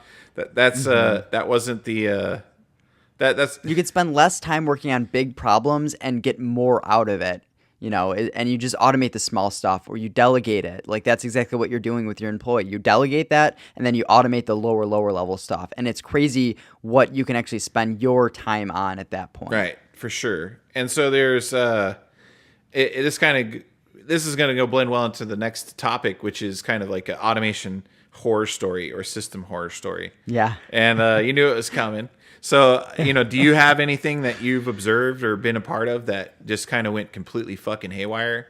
Because like I want to set a realistic expectation for people that listen to this is that it's not all sunshine and rainbows. Is sometimes there's hardships, and I'm not doing this to expose anything. So if you're not No, I heard you ask this question in a couple other podcasts, and I knew I should prepare for it. And it's tough because a lot of the time I beat myself up over little things. So like a client's like, hey, I'm doing this and it's not sending the invite over to the customer, and it happens for like 10 people. And I beat myself up over that because like they'll give me stress on it. So, but that's not a horror story.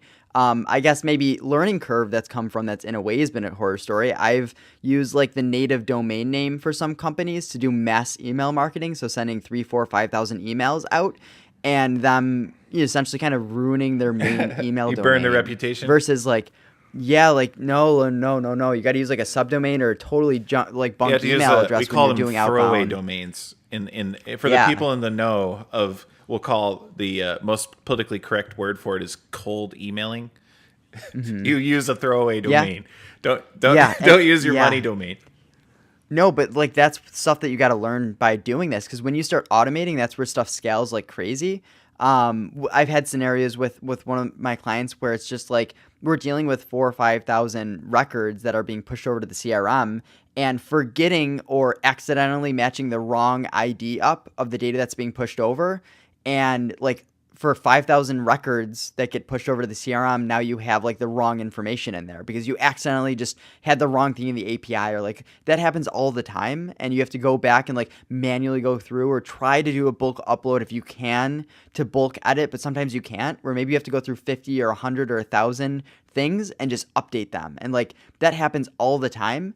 And sometimes there's just oversights that like what I learned is if you're ever going to do like a bulk upload, always do like 1 or 5 records and test See how it goes. And then maybe even do 100 after that. And then you do that 3,000. I've become one thing that I will say about InfusionSoft, dude, is that there is a bulk. They have 2 ways of you can import data like a normal. It creates new records.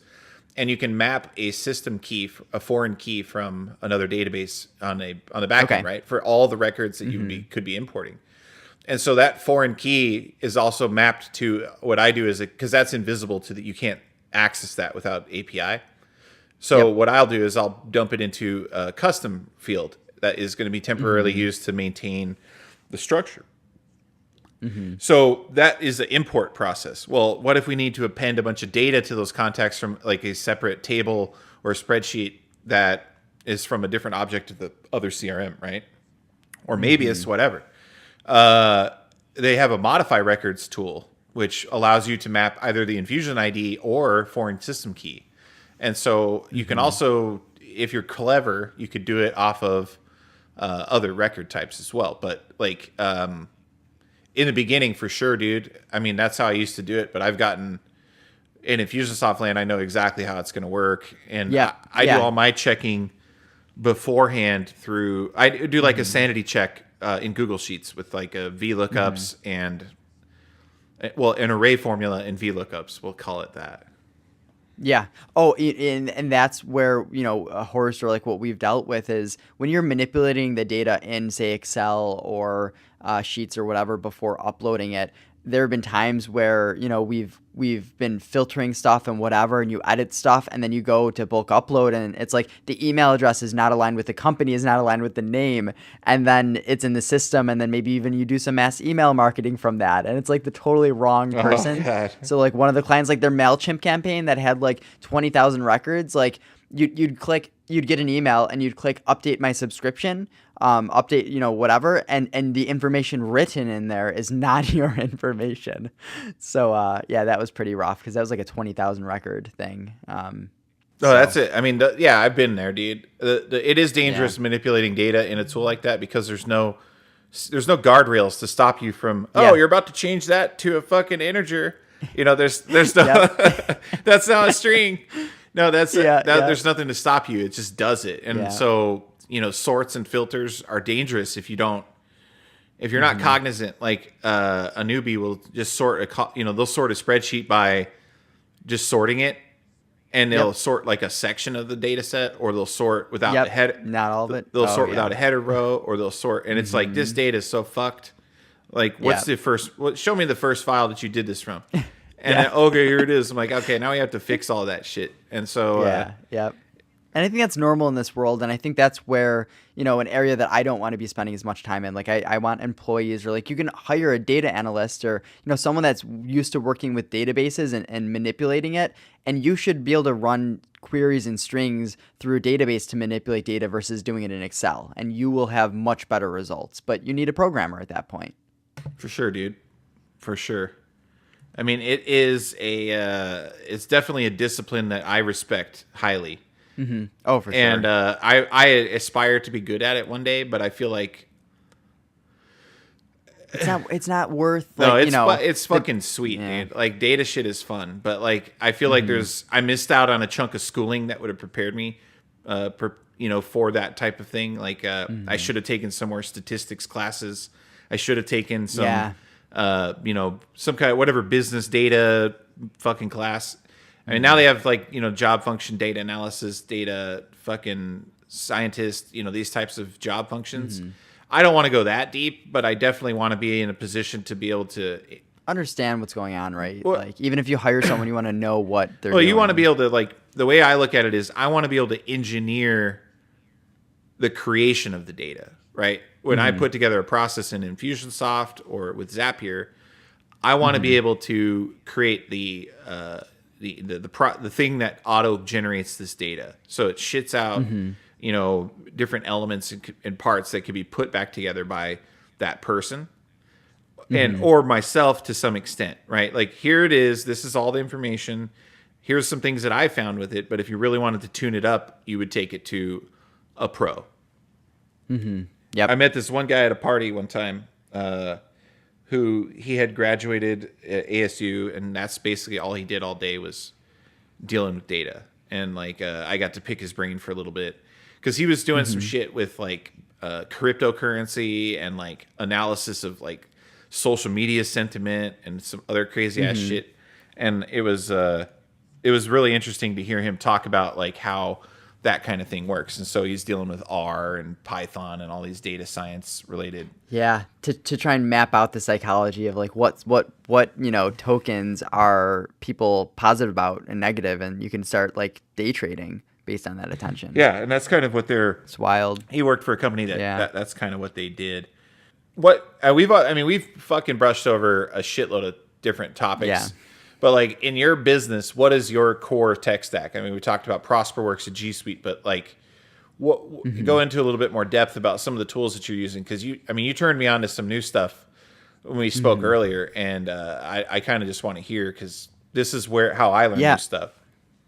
So this is where I've tried a ton of software, just as you have, and like some stuff sticks, some stuff doesn't, or maybe at the time the APIs or the integrations don't exist, so maybe you don't use some of the software. And I always go back and try and reevaluate things. So yeah, ProsperWorks and G Suite, they're at my core.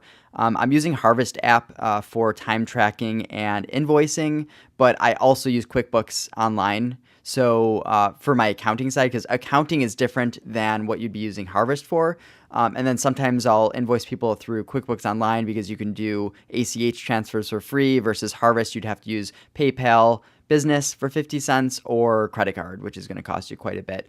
And then in addition to that, definitely using Pandadoc. I love Pandadoc for shooting off a quick proposal, really creating modular content for the proposal or documentation or contracts that you're sending off. Does Pandadoc have a signature interface for collecting signatures? Yep. Yeah. Okay. Yep. So they can e-sign it. You can have them initial. You can have them even put in their credit card information, and it will run a credit card payment through Stripe, or they have a couple other connections through there as well. So that's Pandadoc really is great for the sales process thing. For project management, I tried Trello for a while, and I obsessed over Trello. I tried getting a bunch of clients on it. I moved to Asana about 2 years ago, and I love it. It's pretty complex, and it's tough because there's no direction sometimes. You kind of just need to jump in and start using it, and you can do so many things with it that I think a lot of people use it improperly and they get overwhelmed, and then it's a terrible tool. So I've tried to obsess over learning best practices through Asana and using it properly.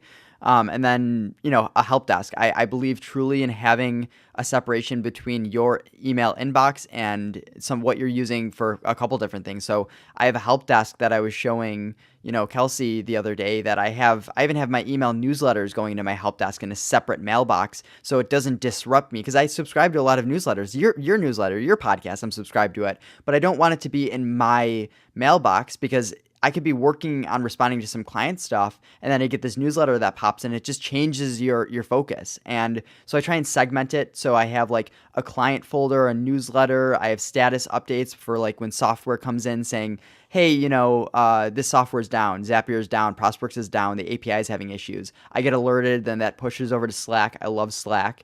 And then I have like the support requests automatically push over into Asana, because Asana, essentially, I have my inbox there, everything that's due for the day, and that's across all of my customers. I now also have my support requests coming in through Help Scout pushed over to Asana, so I know the single source of truth is Asana. If I accomplish what I need to do for the day, my inbox in Asana is going to be empty, and I'm going to feel good. Otherwise, it's like I'm going to the help desk checking out, going to my email inbox checking out, going to all these tools. You need to have this central source of truth that you can refer to. And then like one of the major things that's a little bit weird in this realm, it's called IT glue. So when I was in the MSP, managed services provider space, there's this solution called IT glue, meant for documenting and then password management, and then documenting an entire IT infrastructure. So you can say, this company has this type of Wi-Fi set up, and here's the passwords for the Wi-Fi, and you could just do all and they have a server in the back left part of the office, and here's the server credentials, and just it allows you to map all of that out. I'm really only using it at this point now for passwords for clients and internal. So I'll actually get my clients on a MyGlue account. I could push them over passwords. They can share passwords with me. And then also the benefit too is a lot of companies aren't using good password management systems. So I'm also pushing them on that. And that's just like from my IT background. I hate when a company is using the same password for their company bank account and their Gmail and just everything, which it happens so common. It's cringe. It's insane, right? And like I use LastPass personally, but what I've learned, I've tried to push LastPass and OnePass and all these things to clients, and they just don't embrace it. It is so tough to actually get employees on board and using it. Whereas MyGlue and IT Glue, essentially MyGlue is the customer facing, IT Glue is what I'm using. I can literally create customers even via an API in MyGlue, and then they just need to use their same credentials to log in as they have like Gmail or like their single sign-on. You log into your Gmail account and now you're into your password account. So you don't need to just, and the one thing I tell customers, use a unique password for your Gmail account, because that's used to log into all these tools, Right. you know? So it's like you just need one secure password, and don't do a password, do a passphrase. So like dog catching ball, you know, just and then you envision this scenario. Don't do stuff like, you know, dog, you know, 13672 exclamation point, you know, and just ridiculous stuff. Just do a passphrase where you can envision a weird scenario, you know, dragon eating goat, and you just imagine the stupid thing, and it's stupid, but now you have the super secure password that's easy for you to remember. It's a passphrase. So I always push that onto companies. This is where like my IT background comes onto clients a lot of the time, and I try and push best practices in there. And I think the last tool that I'll kind of throw out there, there's kind of two. So it's Slite. I use that instead of Google Keap for keeping documentation. Slite is pretty much like Google Keap mixed with Slack. So it's really just, it's organized in Slack in a way. You can have different like organizational unit type things or different channels, and you can store notes in there, share it with the team, mention team members within the notes, and it's kind of collaborative. And then the other one is Coda, and that's a new release. I think they had private funding of about $50 million. They were beta testing it on like Uber and a bunch of other massive companies. They finally came out of beta about 6 months ago. They're trying to replace Google Docs and Google Sheets and have them both into one platform. So I use that for project management from me to the customer. So I share one Coda doc with a customer. You can have tons of folders and different sections, and you can organize your data and work on projects, and, you know, mention the customer, have tasks, have to-do lists, and you can just manage all of this information in one place. And like, that's my central source of truth from me to the customer. It is, I mean, that's quite a bit of tools. I tried out Coda the other day, and I'm still trying to wrap my head around how I would use it. Yeah. And I feel so limited because I want to be able to rig up Zapier to feed data into it, and they're working on that. You know, that's something that, you know, we're pushing on them, and a lot of people are as well. They are looking to be able to, so you can push data in. I didn't even mention Airtable, because that was a discussion you and I had. Should Coda replace Airtable? Yes and no. Like, Airtable is really built for that specific use case. Coda is more like, I want to take data that I would normally put in Coda or go into Airtable and then like spit it out in other areas of a document. Like, hey, you know, here are the tasks that we have to still do, and just spit out, or like read the table, and it says there are 20 urgent tasks, 10 non-urgent tasks or high tasks. Like, you could break out data in a different area in a document and reference it. So it's like this programming language that's actually very user-friendly is kind of built on top of Coda, and that's what makes it powerful. These sheets, these quote-unquote Google Sheets, get to intertwine with your document in so many different ways. I've been looking at it from a perspective of, I mean, you basically have a source table or tables and views of those tables that you can use to feed data into, you know, your text. Yep. So, right, like one thing that a lot of people struggle with in InfusionSoft and doing marketing automation, especially small business, is like generating email content. And a lot of it can be done dynamically with like a copy generator. So like if you had a template that's like, hello, first name, this is company X, and then like it goes from there, where you could have the table that feeds the information is like, get me these, what are these values that we're going to type? Right. This needs to be a verb. This needs to be a word ending in ing. This needs to be a, you know, whatever. And you can define those values and then use them in to merge into the content to generate that information. But the other thing I was looking at in that tool is, you know, you can do some pretty powerful things. And I'm waiting for the ability to do things with Zapier, like creating, like cloning a template so that I could potentially use that as a, I want to templatize it, you know, and I want to do it automatically. Oh, totally agree. Do you find yourself, like, I find myself like a new software will come about, I get a Facebook ad or some shit for some crazy software that does something cool, and then like I'll go and look, I'm like, where's Zapier, and then where's the API documentation, and like if it doesn't have Zapier, I'm disappointed, but if it doesn't have an API, I'm just like, fuck this, I'm not gonna. You're gonna. I'm not using this thing. Yeah. So that's like the interesting thing where like Zapier is a great core to have. I am using tons of native integrations though. So even on Prosperworks, I'm signed up for Prosperworks beta and their beta API. And so I'm using a lot of stuff that doesn't even exist. And what's really messed up for a lot of these companies, Prosperworks included, is oftentimes they'll have two different APIs, an API for a direct developer API and then a second API directly for Zapier versus using the same thing. So I was running into these issues that was driving me insane for a large client of mine where the API was broken from Zapier, from their native integration with Zapier, but then I would use their native API, send over the same data, and it would work.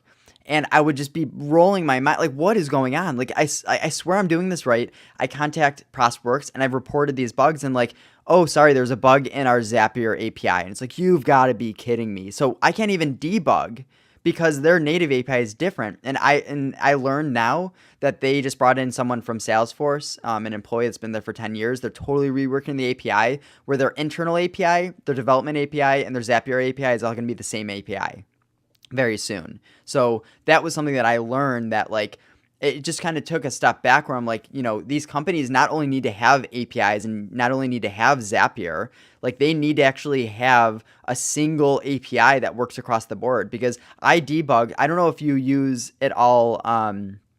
Oh man, what is it called? I have it open right now. Postman for debugging. Do you use Postman? Occasionally. Okay, so like that's super important when you're using APIs to be able to throw data in and see if what works and what values get returned. So I was unable to debug Zapier because it's a different API and they only allow the API or the IP address of Zapier. So like that's where things go a step further where I've embraced the API world so much, in fact, that it's like I've learned now that it's not just about having an API, not just about, you know, connecting to Zapier, but it's like best practices. Like, did you actually build a good API, you know? And I'm learning that there's bugs in these massive companies, their APIs. QuickBooks has an issue when you're trying to create an invoice and assign a person to that invoice. It autofills the email address, but it doesn't actually allow you to send the email. You need to, it assigns the company. It doesn't assign the email address. So you need to change the company, then change it back. Their API is broken. Their friggin' API is messed up. I've contacted them. They don't care. They're a massive company. So like at least Prosperworks and these smaller companies care and listen. But I've learned how important the API is. Yeah. It's such a crazy extent. Well, in Infusionsoft land, so one thing I could say that Infusionsoft did well a long time ago is their API has been available since like 2000. Before I started working there, it was like a thing. Okay. So 2007, 2008, I believe, is when it was made available. And you have access to almost every object inside the tool. And it's built with XML-RPC, and then there's a PHP SDK that a lot of people use. There's a Node.js SDK that works with it. There's Ruby on Rails gem or whatever the fuck it's called. Okay. That works with it at this point. It's all either community developed or first party. But the problem is that who the fuck uses that now? You know, who uses XML-RPC? Yep. So, like, you get a new tool like Drip, or a lot of CRMs are using like REST, SOAP APIs, and it's all done with JSON and shit like that. And Infusionsoft has now stepped up to the plate to do this correctly, in my opinion, or now what is correct, more correct now. And they, they've been slowly rolling it out. Like originally, it was like a very basic, like limited objects were available, and it was mostly like the big thing is like webhooks were not a thing. Like in order to retrieve data, you had to you either get everything that you pass a filter through, and you want to retrieve a contact record, you know its ID number, and that's it. Otherwise, it's giving you like a paging of some kind, right? Or there's certain types of objects, and so like in Zapier, it's a fairly robust integration. Like a lot of the search functionality works, everything like that. But they fucked up the orders, dude. Like if you want to, you can't create an order unless there's these referral partner records. They're not required in Infusionsoft native, but on Zapier's create order in Infusionsoft, the fucking referral partners are required. So it's stupid because like those are not things that are commonly used for one, but two, it's stupid that you have to require them. I mean, I appreciate the ability to do that, but the other element is that you're creating an order based off of a product that has an ID, and you can't attach payment either because so you can't deal with like I want to be able to replicate order data from, say, Shopify into Infusionsoft so that we have parity of or mirrored data from the product that was sold in Shopify, the line items and the shipping tax line item and the totals and quantity of those items. You can't do that well with Zapier. And so you have to go, I mean, there's other add-ons. Like Infusionsoft also has a fairly decent community marketplace, kind of like the App Exchange on Facebook or Salesforce or other tools.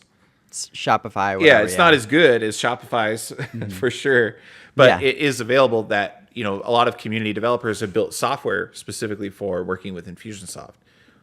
And, you know, so this brings me right back to the mindset that it is so important, honestly, to take that core software that you're using and double down on it and become an expert in it. Like, you have your 10,000, maybe 20,000 hours in Infusionsoft. And, you know, I'm sure I can work with Infusionsoft. I'm sure I can work with the API. And the difference, though, is like with Prosperworks, I know where they're limited. I know how to work around, you know, the limitations. Or like, you know, we need to search the system based on company ID. There's no way to do a fuzzy match where, like, what if someone, you know, they're filling out an application and they put in ABC Corp, whereas the store that you have them in the CRM is just ABC. And there's no fuzzy match to be like, well, these are probably the same company. Well, what's a workaround for that? Like, all these little things that you don't even think about, I'm not going to become an expert in Infusionsoft. Yeah.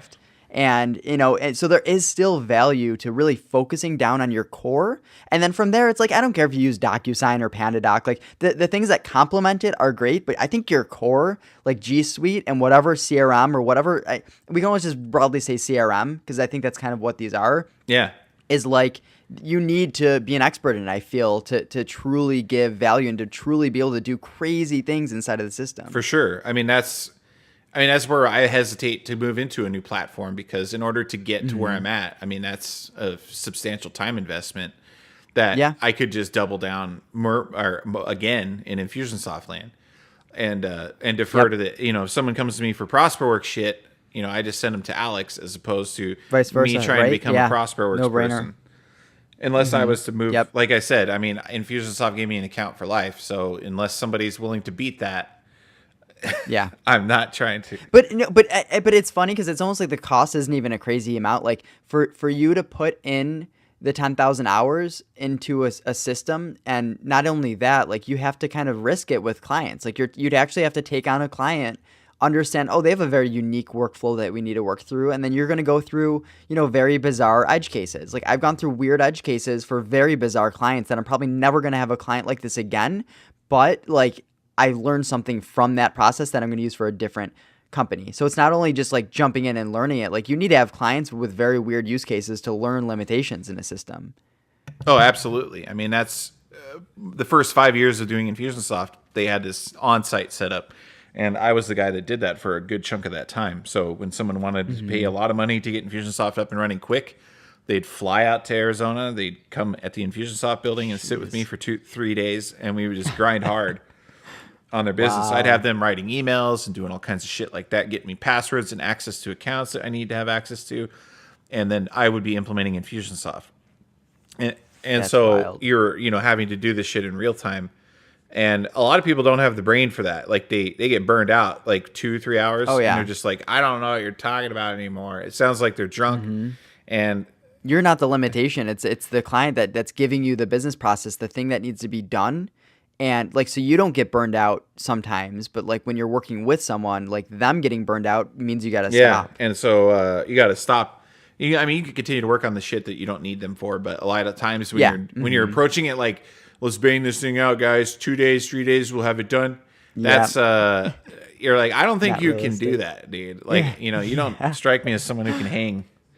You know, it's like I don't drink, but if I were to go drinking, the last thing that I'd want to do is go with somebody who drinks daily. You know what I'm saying? Oh, for sure. Yeah, one beer and I'm good. I'm falling asleep if I drink a beer. And so, you know, going out with someone who's a daily drinker isn't isn't going to be conducive to. I'm not going to be able to hang. And the same thing is like someone who wants rapid implementation.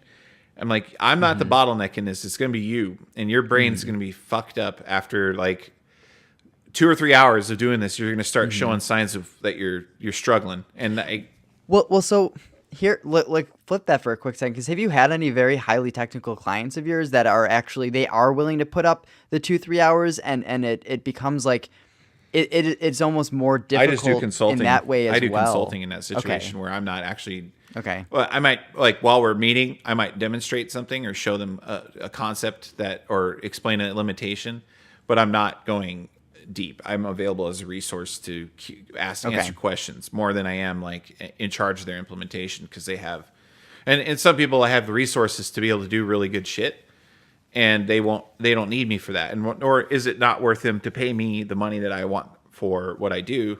Oh yeah. When they could have somebody outsource. So they often I provide guidance more than anything else. Okay. So Makes for sense. more technical So people, too technical, yeah, consulting. I mean, makes it's the total same. sense. So like I'm doing some shit with Zoho Creator right now, and I'm not a Zoho Creator expert or even close to a Zoho person, right?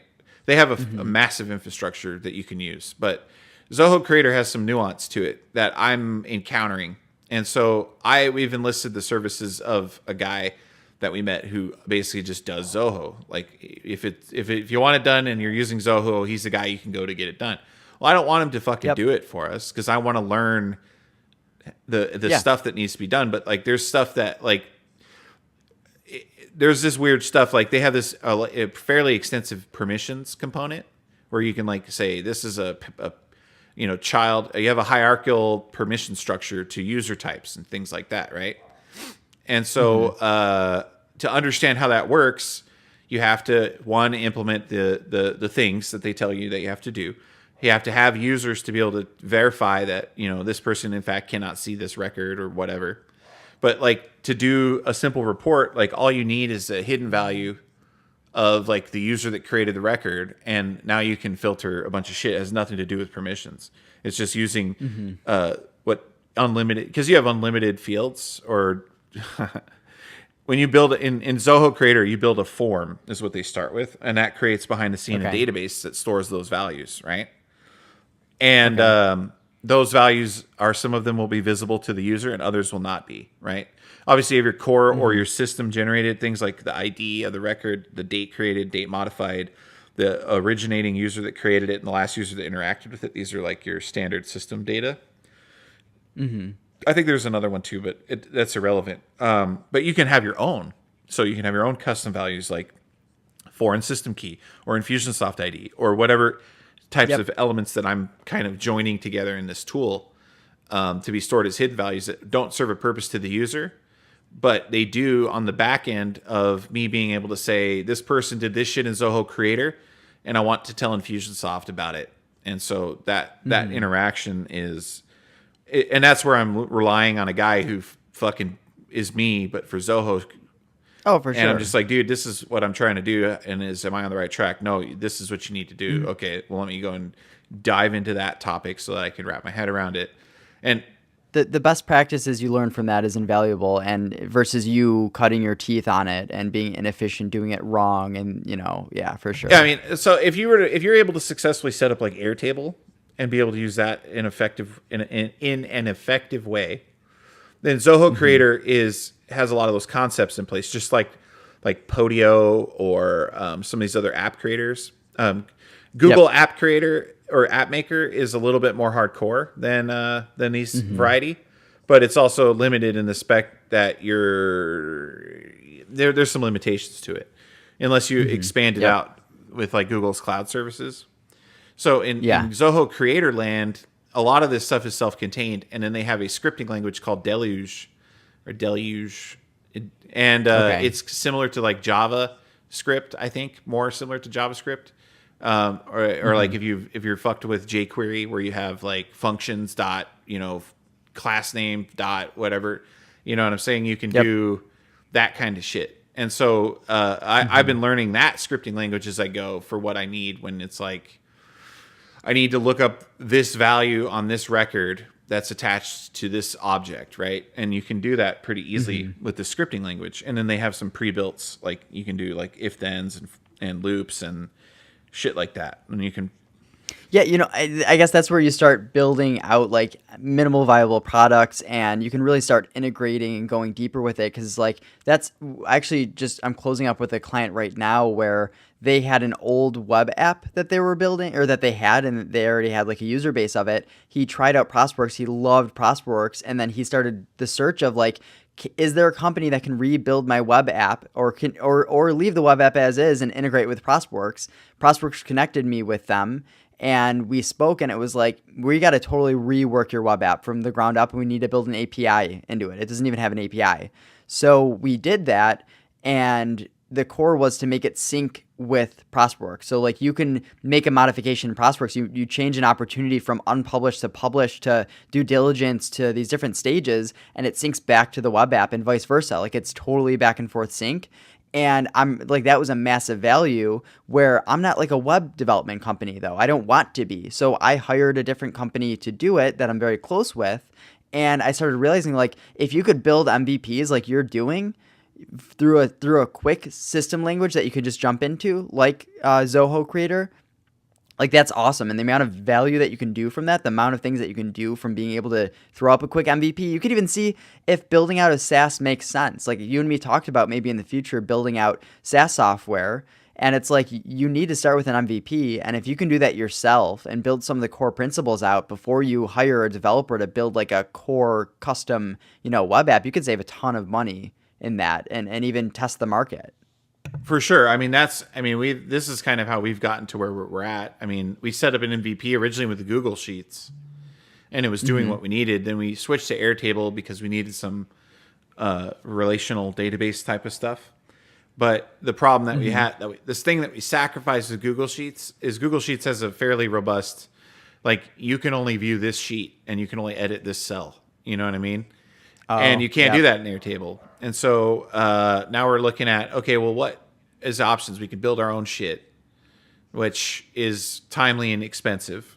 I mean, even though we have this prototyped out as far as what we need to do. Yeah. But Zoho Creator is a more permanent residence, and they've done a lot of the hard work for us. So we can build our shit on there without having to learn maintenance, servers, and fucking doing all that shit. We can just get the core elements and functionality that we need and then wrap it in. I mean, they even have a Twilio integration, so you can set up like text messaging, voice calls, things like that, because you can just iframe in like another object or interface, right? Oh, yeah. It's fairly robust. And the guy challenged, he's like, why are you only using Zoho Creator? I'm like, because we don't need the other stuff right now. We need a front end that our clients can interact with. And we need a way to be able to put this whole shit together. And Zoho CRM is a CRM. It has CRM objects and CRM usage, and we don't need that. We need it specific for our use case. And it opened up the idea that perhaps Zoho campaigns, because it can work with Creator, may end up being what replaces InfusionSoft in this situation. But interesting. I mean, Zoho Creator is like it's not a small business tool. You're not going to be able to. Most people aren't going to be able to get it off the ground on their own, in my opinion. Yeah. I'm actually a little nervous that I may not be able to get off the ground, but I'm not. I have a backup plan where, like that guy that I was telling about, like if we needed to, like I've pushed this as far as I can get it. Here's what it is. Here's all the things that I've done and why. Here's the documentation that we put together, right? And go from there. I mean, that's kind of the idea. Yep. But there's a kind of one thing that I think you've talked on a little bit is, do you have any pro tips for someone just getting started with automation with these types of systems? Do you have any pro tips for someone like that? Yeah, I mean, I think a lot of it comes down to like, what should I automate and when should I automate? And at the end of the day, I think it's a mindset you need to get into. A lot of my clients did not actually start with that mindset, but once the foundation and core was built, they started realizing like, oh, I do this task every day and this can be automated because it's in the structure within like the sales process. And it's tough to explain that to someone who's not used to automation, not used to having, robust software that allows for that. So I think, getting started, it's a matter of Build a core foundation. Really, I don't know what you can do without a CRM and a proper email system, though. Like, you really need those in place. And then with that, deciding what you should automate, I think it's just a matter of being more attentive of like what you're doing on a day-to-day basis. Like, what are these repeating things? What do you, here, you have an employee at your company and you're worried about them leaving your company because you don't know how you're going to replace them. That's a great place to start. The important things that they're doing, have them document, or you document the processes that they're doing. And I bet you'll start realizing that they're actually repeatable, and you could probably even automate some of them. And then there's, I think the value is when you're a small business and you can't conceptualize growing to the point of being a massive business, a lot of that comes down to because you don't have processes in place. And there should be no person at your company that is indisposable. If that's the case, you're setting yourself up for failure because now they kind of control you in a certain way. If you feel like if you leaving the company, or you can never hire someone to do what you do, pay attention to what you do. I bet there's a lot of things that you do that could be documented and someone can follow those step by step. And then after that, you can actually, turn it in and automate it. So something that, for example, that was tough for me getting off the ground, that will probably relate to a lot of people maybe starting businesses, is I do a lot of the admin work at my company. I reconcile the books. I take care of a lot of that. Like I mentioned earlier, like document the process of that and it'll make you more efficient. But a step further, there's an awesome tool called Expensify. I don't know, Kelsey, do you use that at all? Or? Okay, so Expensify is pretty awesome. You can pull up the app on your phone and take a picture of a receipt. So say that you go to Spot for a business meeting or Panera or something like that. Take a picture. It will, put it into your Expensify account, and at the end of the month, it'll automatically send all of the images and it'll pull the data out. So like, okay, you had a $6 coffee or whatever. It pulls that out. It tells you who the company is, and then it'll push it into QuickBooks for you automatically. So now reconciling is a matter of like matching. But for you and me, we're dealing with a lot of SaaS software. How do we get this SaaS software, these invoices that we're getting, into QuickBooks easily? Well, simple. I create an automated forward within email that forwards it to Expensify, and then Expensify automatically puts it in QuickBooks. So I get the image, I get a PDF of the email of, the receipt for whatever SaaS software I'm paying for. And this happens about 20 plus times a month. And if I get a new invoice for a new piece of SaaS software, all I do is I set a filter, have it automatically forward to, receipts, it's Cyberbytes, whatever. It sends it over to Expensify. And now my reconciling is taken care of. Like, here's something that I hated doing as a business owner that is pretty much automated now. So it's like, there's a lot of things that you're doing manually that can be automated, but you have to start small and building out a massive automation too. Don't get overwhelmed with that. Start with one little thing and then build on top of it. Some of the craziest automations I've built right now, I look at it, I get overwhelmed, but they didn't start there. You had to start with something small and build on top of it. That's interesting, dude. So you're saying that you actually, like, why don't you just do the card transaction, like, and use that as your expense? Am I fucking off on that or what? Yep. I mean, that's a second check, right? Like that, I can do that. Like, I use a bookkeeping. Let me make sure. Online. I use a bookkeeping service because that's not my bag. Gusto or something like that. Okay. But I use a bookkeeping service to take care of that shit. So they go through all my transactions and codify them correctly, and then occasionally they'll ask questions, and I'll tell them what it's for. But yep, sometimes it's unnecessary. I think it comes back to, I know that. Yeah, I think you're a little OCD about some stuff, because I'm not making fun of you for it, but you're definitely into the detail a lot more than I am in certain aspects. So then it's like, I guess going a step further, like within QuickBooks, I know, so I'm spending a lot of money per month on, sometimes it's a cost of goods sold. Like, I'm paying for ProsWorks for my client. That's a cost of goods sold. Versus when I'm paying for ProsWorks myself, for example, then that's not going to be a cost of goods sold. That's actually going to be a subscription service. So there's a distinction between that. And then going a step further, how much money am I spending on productivity software? How much am I spending on management, admin? Like, I like to know how much money in SaaS I'm spending depending on, the category that it's in. And that's overkill. My CPA even told me, he's like, you could have it all just be under SaaS and you're good. And it's like, but I'm curious, why are we spending friggin', $800 on admin software? Like, where's this going? You start seeing these holes in the bucket versus if you just saw $6,000 a month going out and you don't question it because that's the cost of doing business. It stacks up real quick. Yeah. Mm-hmm. That stacks up really quick. Categorizing it, I can see that. I mean, maybe. No, that's for sure. Because, I mean, I've gotten times where I've, like, gotten overzealous with trying something out, signed up for one too many things, and then it's like, shit, that was $350 or whatever. And it's like that $350 would be a lot more comfortable if it was in my pocket. But, it is what it is. Yeah. A quick tip too. This is like the business mindset that it took me a while to get over. If you're reconciling your own books and you're taking care of things, and if you have some money in your bank account, if you're using a piece of software regularly, honestly, consider paying for it annually, because you're saving money when you do annual. But in addition to that, now you don't need to reconcile every month this specific thing or take care of it, or it's crazy how much time I've saved just by breaking down and just paying for something annually, and I'm saving money too. So whenever there's an annual subscription, if I know for certain I'm going to be using this, I buy annual, because now I'm like, I don't need to friggin' deal with a $5 subscription each month, because I'll waste more of my time reconciling a $5 subscription than it would be to just pay for the year for $60 or type of thing. It's like a weird mindset shift. Yeah, no, I get into that too, but then I'm like $2,000. Yeah, like that's when things get a little bit mad. Yeah, like Zapier was a no-brainer. I actually pay right? for it like, monthly. and it. Yeah, well, no dude, way. $150 a month is what I'm paying for a Teams account. So I got a deal. But annual is wrapping up a couple, a grand, right? A little more than a grand. Come on, Matt. You're not getting rid of Zapier anytime soon. Save the $100. It's only like $200 though. I'd rather have the capital available right now than wrapped up in a Zapier account. Okay, that's fair. There's a trade-off. Yeah, I mean, but I agree. There's definitely ways to save money.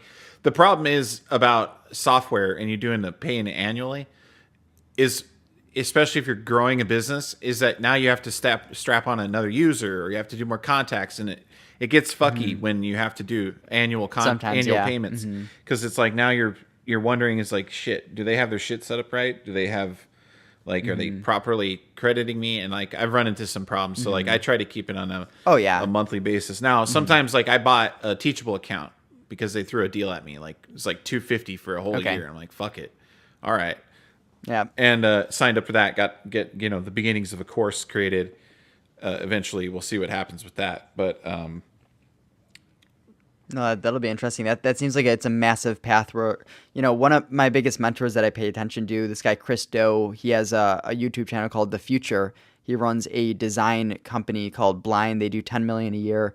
And he is teaching the business of design and the design of business. So teaching designers on how to actually sell value versus like, I'm creating you a logo and you should pay me 10 grand. Well, why? Because I need to sell you the value, the business value of building a logo and why it's worth that. So he's building a community and a course type thing around around that. And I feel like the future of education, like, as you mentioned a few times on the call, like you don't have a formal education. Man, I went to school, I spent 80 grand on college, I triple majored in management, marketing, entrepreneurship, and I regret it hardcore. There's not one thing I learned in school that is applicable to what I know in business at all. Like, it's insane how off the education system is. And I feel like I can say that having spent the money and gone in there and put all of my effort in it. Man, everything I learned is from YouTube, Google, mentors, meeting people like you, picking their brain. Like, holy shit, don't spend money on school like in this day and age. I mean, unless you are hell-bent on being a doctor, a lawyer, a scientist. Yes. Oh, if you want to be a teacher, like you still got to do that. Like a real teacher, like where you're accredited and you work with like the government to fucking teach people shit. There's nothing wrong with those professions. Now you and me are, but if you're gonna do them, that's what you have to do. But like if you're gonna be an automation expert, I mean, there's only so much that you're gonna freaking go. You're not gonna learn. Like you and me are gonna hire people. We're not going to hire someone because they got a 4-year degree from a college for whatever they went for business. Like, I would rather someone have 4 years of automation experience just working with clients or building their own shit. Like, that's what motivates me. Or listening to podcasts like this, because it means you're in the right mindset.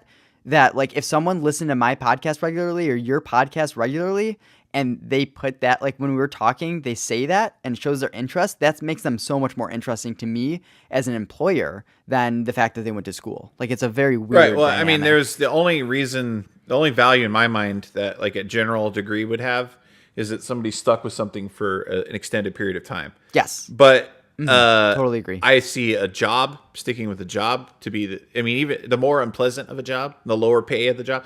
Like someone says like at a pizza place for like fucking 5 years grinding, like managing a pizza place, for example, that might be their job.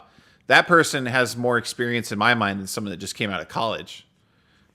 Oh yeah. Because they've done real sure. shit. They've answered, they've answered phones, they've interacted with customers, they've dealt with employees, they've done inventory, they've paid attention to financial related information. There's a large amount of like education that comes from being in a position like that. And more importantly, that person was paid to do that, as opposed to like, so you can't just slack off. You could slack off in school, but you're the one paying them. It's hard to get kicked out of school when you're paying them $80,000, trust me. Yeah, I mean, at a job you start fucking up, you get fired, and now you don't have that opportunity. You have to find another means of income, and so I find on the job, even unrelated experience more valuable to me than education, like formal. But Totally agree. Brandon, he used to have a tile and stone company where they would he basically, when he became an adult, like he found himself in a construction opportunity where, being young and having a strong back,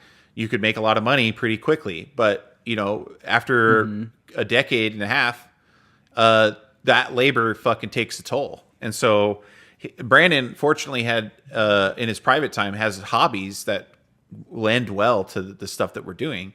And so, when we talked, we met, and I'm like, so what are you trying to do? Are you like trying to do this shit for your business? Or are you trying to like change career paths? And he's like, I'm trying to change career paths. I'm like, oh, dude, well then let's do this. And so Brandon has been pretty impressive to what he's been able to wrap his head around. And I feel like the advantages that he has is not only am I paying him to do this shit, but I'm able to save him like a learning curve of fucking 8 years, Because it's a give and take. Yeah, like the value that someone can get working with you at a company early on. There's a shitload that you learned over your 20,000, 25,000 hours that you put into all of this. There's massive value, just personal growth. Go work at a small business where the owner is actually willing to teach you shit. And it's a give and a take, and it's so worth it. Well, someone asked me, like, how do we train people that are going to be using InfusionSoft? I'm like, I don't know how to train a newbie to go from, like, I don't know shit to being able to be mildly competent in the software. Like, that's not my bag. But, like, if you want to make a badass, if you want to build a badass, then I can tell you what's involved with that. Because I built one. I built a badass. And so For sure. I'm transferring my knowledge to him. I'm teaching him things that are... there's a good chunk of people that probably don't even. The thing is like the more you go down this path, is like you realize how much you actually don't know, and then you also I find myself minimizing what I actually do know until I have to teach it to someone. I'm like, shit. I'm like, how the fuck did I know that? Yeah. Yeah. Oh, that's wild. Yeah. No, that makes it. There's a book. I think awesome. A guy that I respect highly. His name is Aaron Stead. He was my boss for an extended period of time at InfusionSoft. And it was interesting because we got hired on the same day, April 1st, 2008. And he was a director. We're about the same age. And he was getting hired as a director, and I'm getting hired in as basically a grunt. But he was I had opportunity to work underneath him at times. And so he brought sales experience that I had not been exposed to before, as well as other corporate, like how to deal with the politics of working in an office, I guess would be the way to say it. And I observed that because he navigated that exceptionally well to go from a director position to what later was the VP of sales for InfusionSoft. There was a book he turned me on to. I can't remember the author's name, but it's Thinking Fast and Slow. Have you read that book? Okay. It's the one that I would recommend reading. And it goes over this concept of like thinking fast and slow and explaining what those things are. But there's an example of like this firefighter and this like team of firefighters, right? They're putting out this fire and shit. And like the guy who's like the captain or whatever, I don't know all the ranks within the fire department, but he's like the main dude. So like they're putting out this fire, and like he gets this feeling where he's like, oh shit. And he's like, everybody get out. And then they all get out, and then the fucking building explodes or some shit like that. And it has to do with the fact that the guy has been fighting fires for 20,000 hours, and that all it is a emotional response to something that's happening, and that he recognizes that as something fucked up's going to happen, right? And being able to pull out without realizing it. But everybody else is just standing there not really paying attention to whatever that stimulus that triggered that in him. And so those things are definitely present, because I mean I don't know about you, but like how much shit have you forgotten? Yeah. You know what I mean? That's for sure.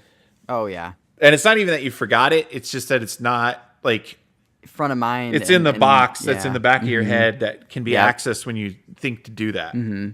Yeah, I have some massive client projects that are cyclical basis. So like every year we have to do massive changes. And, you know, between that year passing, not being so involved in it, I need to retrain myself on all the automations, the thought process around what we did. And that's where documentation is invaluable. But like, holy hell, it is really difficult to keep everything front of mind, especially when you're solving complex problems, and then you just time, you know, is in between it. It's really difficult. So that's where you need to be able to transplant your brain into documentation and reference that a lot of the time. And going back to you, Kelsey, where can people find you? Yeah, well, I mean, you can go to getautomated.co /podcast. That's kind of the best way to go at the moment. All right, man. Well, is there anything else that you want to talk about that we haven't talked about? No, man. Like I feel like we talked about quite a bit. Maybe we should even break this into 2 episodes. I might have to do that. Maybe. I don't know. Yeah. I like doing the long ones. Okay. So, okay, cool, man. Well, I appreciate your time today, Alex. It's been a pleasure. We talked about a whole bunch of cool shit. That's it.